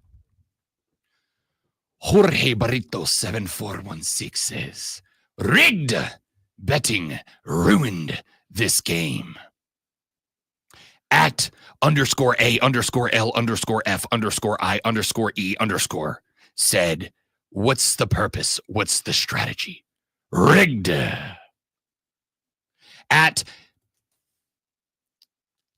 Taliban 22, As in his name is Tala and he's been banned, but also fun wordplay, I guess. I don't know if I would call it fun, but yeah. Okay. He said, no matter what y'all say, this play made no sense because even if they returned the punt, they still couldn't win because they're down 11 points. So this literally proves the NFL is rigged. If you think this made sense, you know nothing about football. Well, Taliban, turns out I know ball. It says so right in my Twitter bio, and you're a big dummy. I am to the point now that I am calling people openly idiots on social media because you don't know ball. Jason Lemieux, 1570 says sports betting is influencing games. Free Tucker Cross. I don't know who Tucker Cross is or why he needs to be freed. But Free Tucker Cross says there was absolutely no reason to do this. None. They could have punted it or give them 2 points and punt it. So weird. Very suspicious. No, it's not. At Wasp IP says it's too obvious at this point. At Belden says Vegas calls the shots. Guys, think about it for a second. I am begging you to engage your brain for 1 freaking second. Just one. The Chiefs ran the clock down to 9 seconds. They gave away 2 points. They're up 9. That's a 2-score game. You can't score 9 points on 1 possession. If the Texans had Usain bleeping Bolt in his prime running back a kick, it would take him about 7.5 seconds to run the ball on the free kick if they scored on the return, which is unlikely. So let's even say they did for the sake of funsies. They strap a helmet on Usain Bolt and he takes it back to the house on the free kick after the safety. They go for the 2-point conversion and they get it. All you can score is 8. They're still down a point. And the fastest man on planet Earth would have left you 1.5-ish seconds on the clock. Do you know what you have to do after you score a touchdown, you bunch of geniuses? You have to kick off. Now, let's say the Texans go with the onside kick. They onside kick. The ball spikes in the dirt, and let's say the Texans get it. Do you know what happens? If they get it with time on the clock, they will still have to go 42 yards to score. They're going to be outside of field goal range. They do not have time to run a play into field goal range. They got to go for the tutty. The likelihood of that happening is like almost none because they don't have Jaden Daniels. So almost none. That sounds like good coaching. That's what that sounds like. It's a good strategy. 1,000% was exactly what you do in that situation. The fact that there was ever a thought from Andy Reid is ludicrous. Andy Reid knew good and bleeping well on that 3rd down, if we don't get this, here's what we're doing. It has happened 100 times before. It will happen 100 times again. I have seen it at the high school level. I have seen it at the college level. I have seen it at the professional level. In that spot, with that time and that score, if I go, somebody, why don't you just punt it? If I punt it, I kick it, I snap it to my punter, what can happen? And oh, by the way, the Texans didn't have anybody back deep. Why not? Because they have one hope, which is what? Block the punt. And if you snap it with the time on the clock, that's a block punt. If the punt is blocked with 17 on the clock, 16 after the snap and the rush, and the Texans recover it, they have 15 seconds to score a short-range touchdown, or, and this is what I would do if I was D'Amico Ryans, I kick the field goal on 1st down. Now I've run maybe 3 seconds off the clock between the punt, the block, the recovery, and the field goal. I've run maybe 3 to 4 seconds. You know what that leaves me? An onside kick opportunity, and I've got 14 seconds left, which in that situation, if I recover an onside kick, is an eternity. I got all the time I need. That's 3 shots to the end zone from C.J. Stroud. I'll take the chance. But with the snap to the punter and him running to the back of the end zone and running around the back of the end zone and running up the side of the end zone before finally running out of bounds, You took 9 seconds off the clock. You gave them 2 points. You're still up 2 scores. So the exact same situation the Texans would have had if they blocked the kick, except for after the free kick, they're on the other damn side of the field, and now they have like 6 seconds left. If you don't understand why Andy Reid and the Chiefs did that, you're an idiot and you don't know ball. So when I get on my stupid Instagram and start scrolling through the stupid comments and I see Vegas made the call, somebody explain why this isn't rigged, isn't this illegal?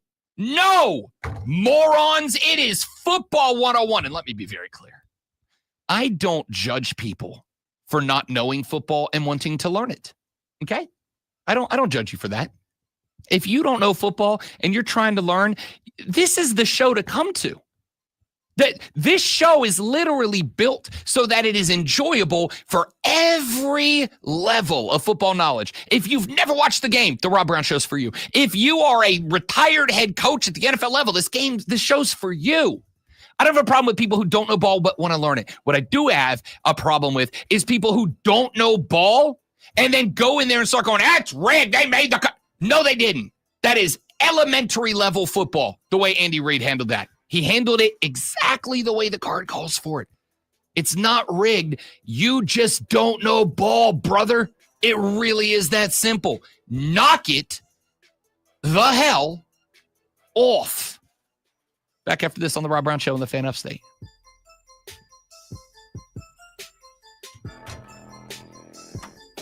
That was fun.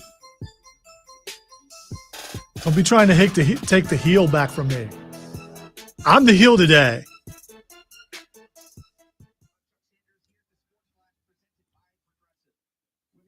And maybe the heel next week. We'll see what happens Sunday.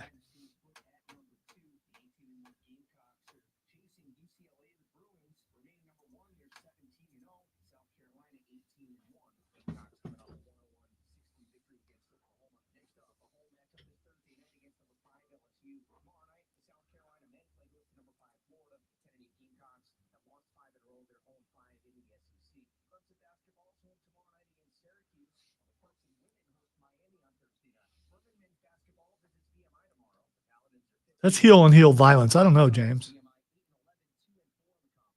I don't think a heel can turn heel on a heel because they're both heels, right? No. Or if a heel turn in on a heel, is that a face turn? No, I think you can have 2 heels, but ordinarily that is going to result in somebody turning face in the match. Like, I think you can have heel v heel in the lead up too, but like, if you don't have somebody turn face in the match, then unless the heels are representing 2 different heel factions fighting for supremacy, but like, let's be honest, when's the last time that happened? Now, I will say this. If I have, say,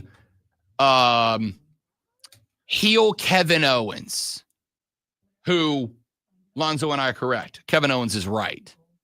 And he's up against heel Xavier Woods. Xavier Woods is the most deplorable human being on planet Earth right now. That makes Kevin Owens a face for this feud, but not overall. That being said, did you see Kevin Owens' t-shirt? Yes, I did. I saw it when it came out. Yes. Incredible. It was great. Incredible. The question is, did he come up with that or did creative come Don't care. It's genius. Yeah. Whoever did deserves a raise. Kevin Owens wore a shirt. You never know. Cody may have come up with Maybe. that, which, yeah. I mean, Kevin Owens wore a shirt. You remember the old Dusty Road shirt that said the American Dream, son of a plumber on it? Kevin Owens wore a shirt that said the Canadian Dream, son of a systems security programmer. Phenomenal shirt.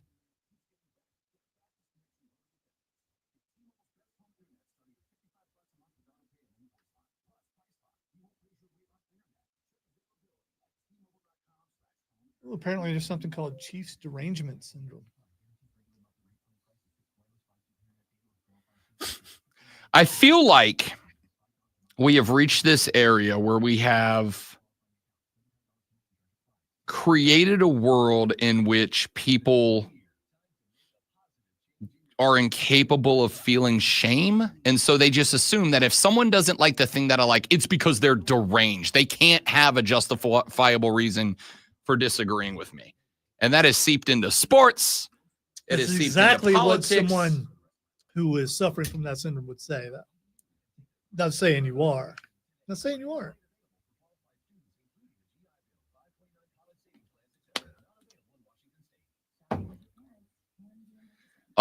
Y'all hate us. I'm just a hated. That should be a rap song. Y'all hate us because you ain't us.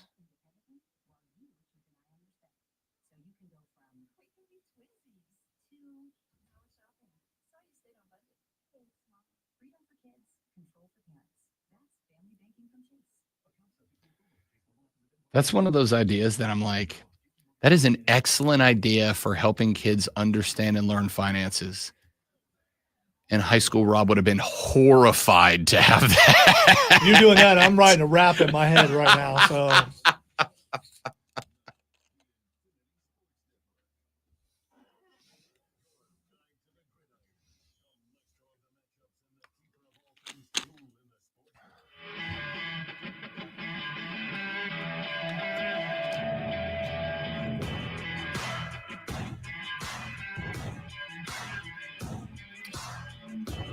Wrapping it up, the Rob Brown Show is right here on the Fan Upstate. Welcome back, dudes and dudettes. Rob Brown, the great one, Lonzo, and you.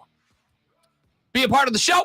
844-326-3663. That is the number to call in and get on the air with the phone call. That is also the number to text. Here's your last call for our text poll of the day. The question is very simple. Did the Chiefs get help? That is it. That is the only question. Did the Chiefs get help? The two possible answers are yes or no. That's it. Those are the answers. Yes or no. Did the Chiefs get help? 844-326-3663 is the number. 844-326-3663 is the number to be a part of the show. You can text yes, the Chiefs got help, or no, everything was fair and square and above board. Yes or no to 844-326-3663. Run through a couple of texts we've gotten over the last hour of the show before we close up our poll in exactly 4 minutes. So if you want in, text right now, 844-326-3663. Yes or no, did the Chiefs get help? Texter said, Rob, I had serious coin on Ohio State at 8.5 and pushed it out to 9.5 in the fourth, beating with my heart, my brain, but it worked out. It's not rigged. No, it's not. Notre Dame made a real good push. Ohio State, as Lonzo said earlier in the show, the Buckeye fan earlier in the show said he believes the Buckeyes pulled off in the, where would you say that started? Mid-third quarter, early fourth quarter? Somewhere in that range? Because that's where it felt like to me. To me, somewhere near the beginning of the third quarter. That's fair. Yeah, it's like, don't do this, guys. Don't do this. I mean, score a couple more touchdowns. Then in the fourth quarter, if you want to throw in some subs, go ahead. But don't do that now. And they were kind of nice. For sure. I think they pulled off. Michael says they are bleeping smart in Nevada. Now, do they have some inside info? Probably. I'm going to tell you right now, there are people in Las Vegas, Nevada, who know people. Everything that you ever hear from me, from sports websites, whatever, there's a dude in Vegas who knew it before us. That's just a guarantee, all right? That they wouldn't do that if they didn't have the edge. There's somebody in Vegas who knew it. They knew that a player had a bruise to their right knee 3 days before the team announced it. They know that, which is why these lines, if you ever look at them, are so damn spot on. Again, the line in this game was Ohio State minus 8.5. They had to win by 9 or better. How many did they win by? 34-23. It was right on that line, right? Like right around it. They're good at this. It's not rigged.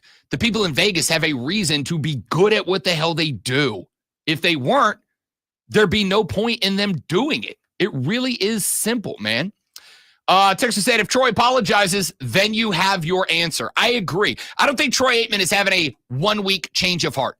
a week after he puts that game and those refs on blast for those calls, I don't think 7 days later is going to grab a mic and go, hey, everybody, I've really thought about what I said, and I really do feel bad about it. If he comes out and apologizes, I will go Lonzo mode and go, it's a work. He's apologizing for his job. And I'm not going to hold that against him because I've said stuff into a mic I did not want to say, but I had to keep my job. We've all done it.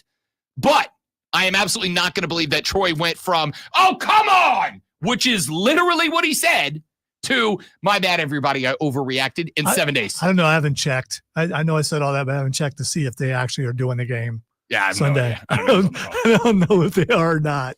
Texas said, is Lonzo really trying to lay the groundwork in case Patrick loses? The Chiefs would have still found a way to win. They always do. But Sunday will be different. They will lose because the Bills have finally found their identity. Josh is no longer the little brother. Bills by 10. So, you guys are trying to, or this texter's trying to, and Chris did it to a degree too. By the way, 30 seconds to get your vote in. Yes or no? Trying to declare that I'm clever in a way that I'm not. I'm just a simple dumb guy on the air. I just push buttons, and Lonzo just glad to be here. Lonzo just game and Lonzo just pawn in game of life.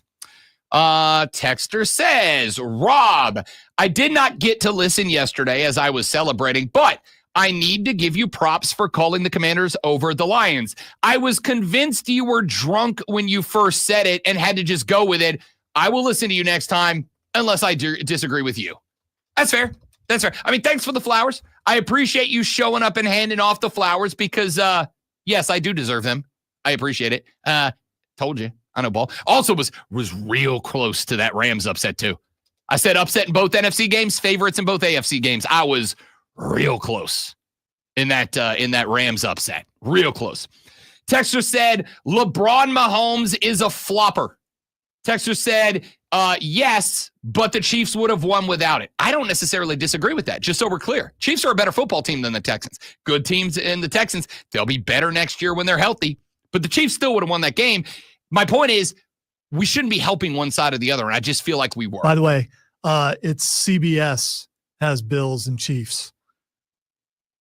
Which is not right. Buck and Aikman. So, well, that was determined well before this, but yeah. I bet somebody at the NFL immediately after that was like, who do they have next week?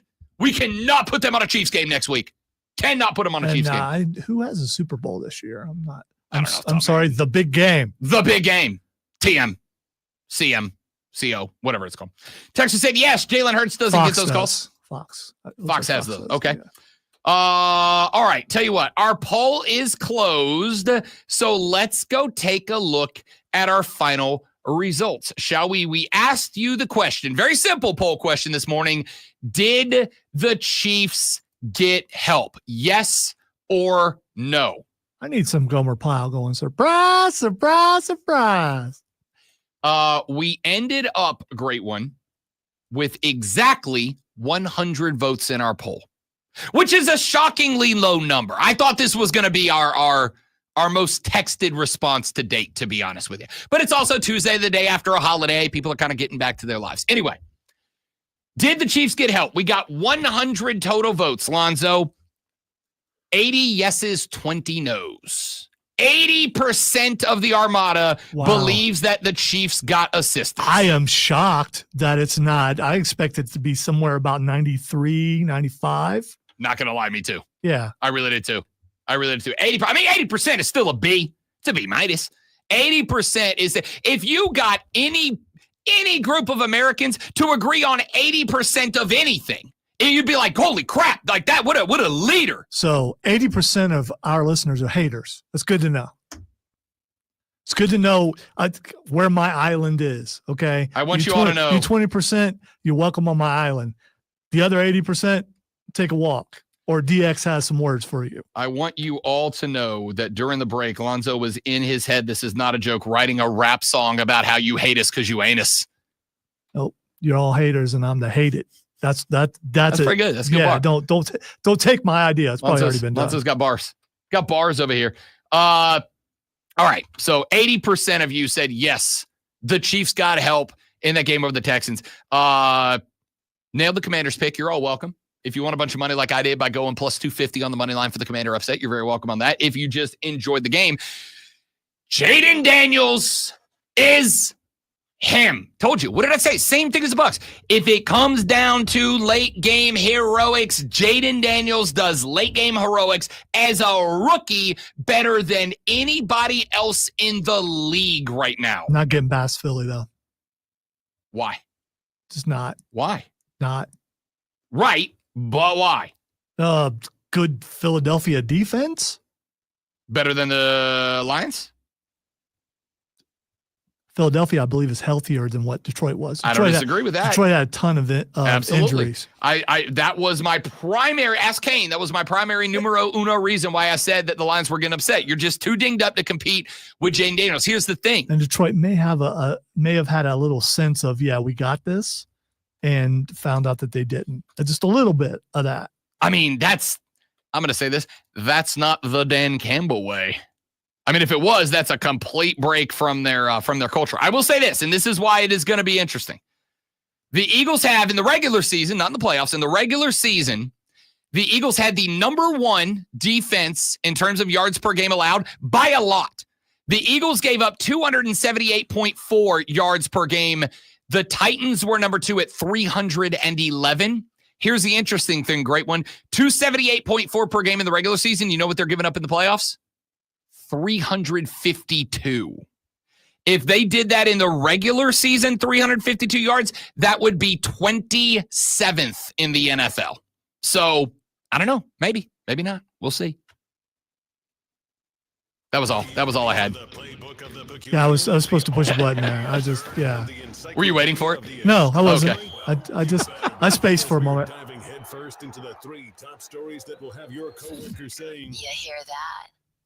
I also played the wrong intro. Yeah. I did. I wanted to see how long that was going to go. Yeah. Well, what's the Notre Dame's quarterback's name? You Riley Leonard did Riley Leonard did. No, you Marcus Freeman did it. What you did. No. I blame That's that on him. quarterback.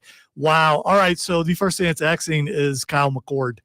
By the way, being a heel is hard, man. You got to stay on your game. Yeah, there's it's no really room for a hard slip as a heel. especially when it's not your normal nature. You get to the end of it, it's like, I'm tired. Yeah, as somebody who plays the heel on the regular, there is no off. Babyface, you can take a day off here or there, right? You can just go out there and go, put your hands up and get the applause. Heel, you got to be working all the times, never a break.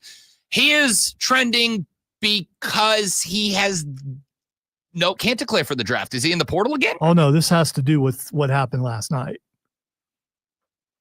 They said it's about pressure, and a lot of people are saying, Kyle McCord left because he couldn't take the pressure, and people were saying Will Howard also could not take the pressure, and it's a more of a Ohio State against the world still. Can we point out once again, I want a t-shirt made that said the 2024 Will Howard U America Tour, because nobody has been hated on like that dude, and that dude has done nothing but throw up double birds to the critics this entire playoff run. Will Howard, the Bleep You America Tour was wildly successful. Dude, the wink. I mean, when he looked over and he winked, he knew what he was in doing. the middle of the game. It's like, oh, okay, all right. He recognized, I think at one point, we have this. So it's about screw you, Kyle McCord. You couldn't take the pressure. Will Howard could. That's fair. Listen, I mean, here's the thing. Adult opportunity comes with adult consequences. That's been my war cry regarding the portal and NIL. And one of those is, if you transfer, you have to keep in mind there's a very good chance you are going to be the heel for it. And especially if you leave a blue blood, an Ohio State, a Georgia, whatever, you're going to be the heel to that fan base no matter where you go and no matter what you do. So, yeah, he was gonna take some heat for heading over to the Cuse. All right. Is he going to the draft? I don't even know. I don't know either. The next thing that's Xing is Britt Baker. He did enter the draft. Good luck, Kyle McCord. Britt Baker is trending because I got nothing, because I'm going to be honest, I am a week behind in the wrestling. All right. Well, this has to do with behind the scenes, according to what everyone's saying, is she is on the outs with Tony Khan, and that's the reason why she hasn't been on TV. Yeah, she showed out a couple of times, and on top of that, and I'm not saying that this is a reason, but it may not be a reason. She apparently hit the splits with Adam Cole, baby.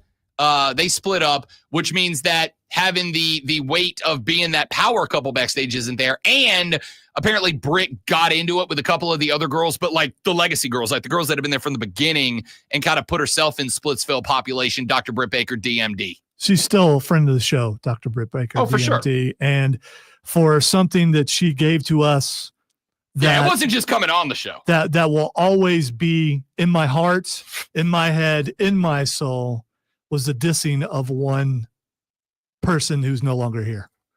That was that was a Christmas gift for me. That was a birthday gift for me. Did you just sing Rod Stewart, by the way?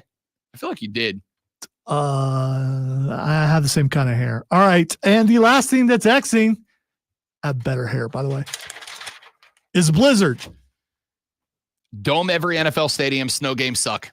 Saying it It has before, nothing saying to it do with again. that. It has nothing to do with Sure that. it does. We watched 2 games in the snow, and they both were turnover affairs for no reason. It has to do with like Kyle Field is under the snow right now. It has to do with what's happening in the South. It's a southern blizzard. By the way, unless I looked at it wrong, the blizzard's name is Enzo, which is just Cup of haters. Cup of hate. See if I go out in the back deck, light a fire. Cup of haters. Got a cup of haters. It's 7 degrees and you can't teach that. I like that one. That one was better. I should have rolled with that one.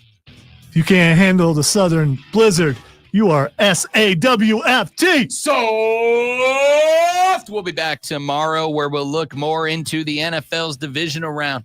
We'll see if there's any light introspection about the 2024 College Football National Championship. We'll get you set up for the AFC and NFC Championship games, and maybe we start a light dusting of basketball across the top. We shall see. We could have a light dusting in the snow according to the weather.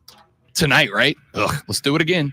He's Lonzo. I'm Rob. Have a great day, everybody. Thanks for being here. Tell your friends about us. We're trying to get rich and famous. See you back here tomorrow on the Rob Brown Show in the Fan Upstate. Later. What are we doing? You're in my heart. You're in my soul.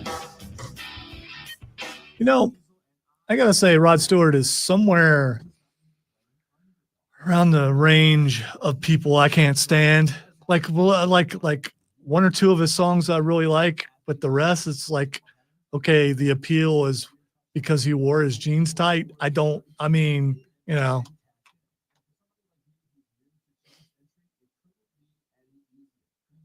Although ugly rock and roll dude with the big old nose just proof that, women like ugly rock and roll dudes. Have you ever seen the Tom Brady you're not ugly, you're just poor meme? Sounds familiar. Also sounds like something I would avoid because Tom Brady's on it. No, you'll appreciate it, I think. Something popped up on my feed after Tom Brady and the Patriots. That's beat the Chiefs in the AFC Championship, of him walking and Gronk in the background. They're just doing this and have this snarky look on their face.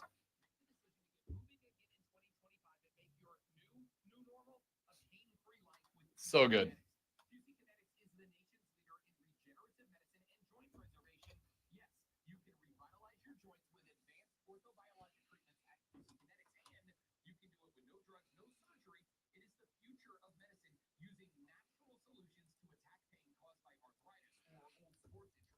Sorry, stream. I know we're still on the stream and we're not talking, but I'm not. Important message, and then I'm coming to say goodbye. Yeah, I'm not. I'm just, I'm doing stuff here.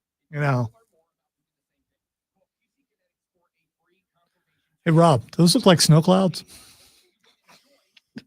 I need you to know. I still don't know. Even knowing what they are, I still don't know.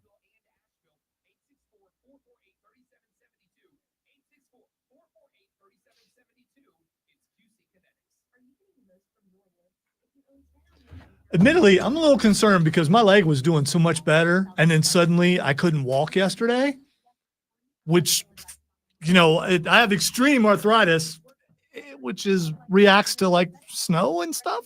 So maybe. All right, there we go. We're good. We're set. We're good. We're set. Although that is going to be it for us. So thanks for being here. Appreciate you. Hope you enjoyed the show. I enjoyed the show today. I felt like it was a good show. We got a little bit of Lorenzo Then we went back to regular Zoe. Got a little bit of heel Rob, got a little face Rob. You know, the key to being a good character is to be able to effortlessly transition from face to heel to tweener to back. And I gotta say, I think everyone on the show did just an outstanding job today of making that happen. Acknowledge us. And also come back tomorrow. Goodbye.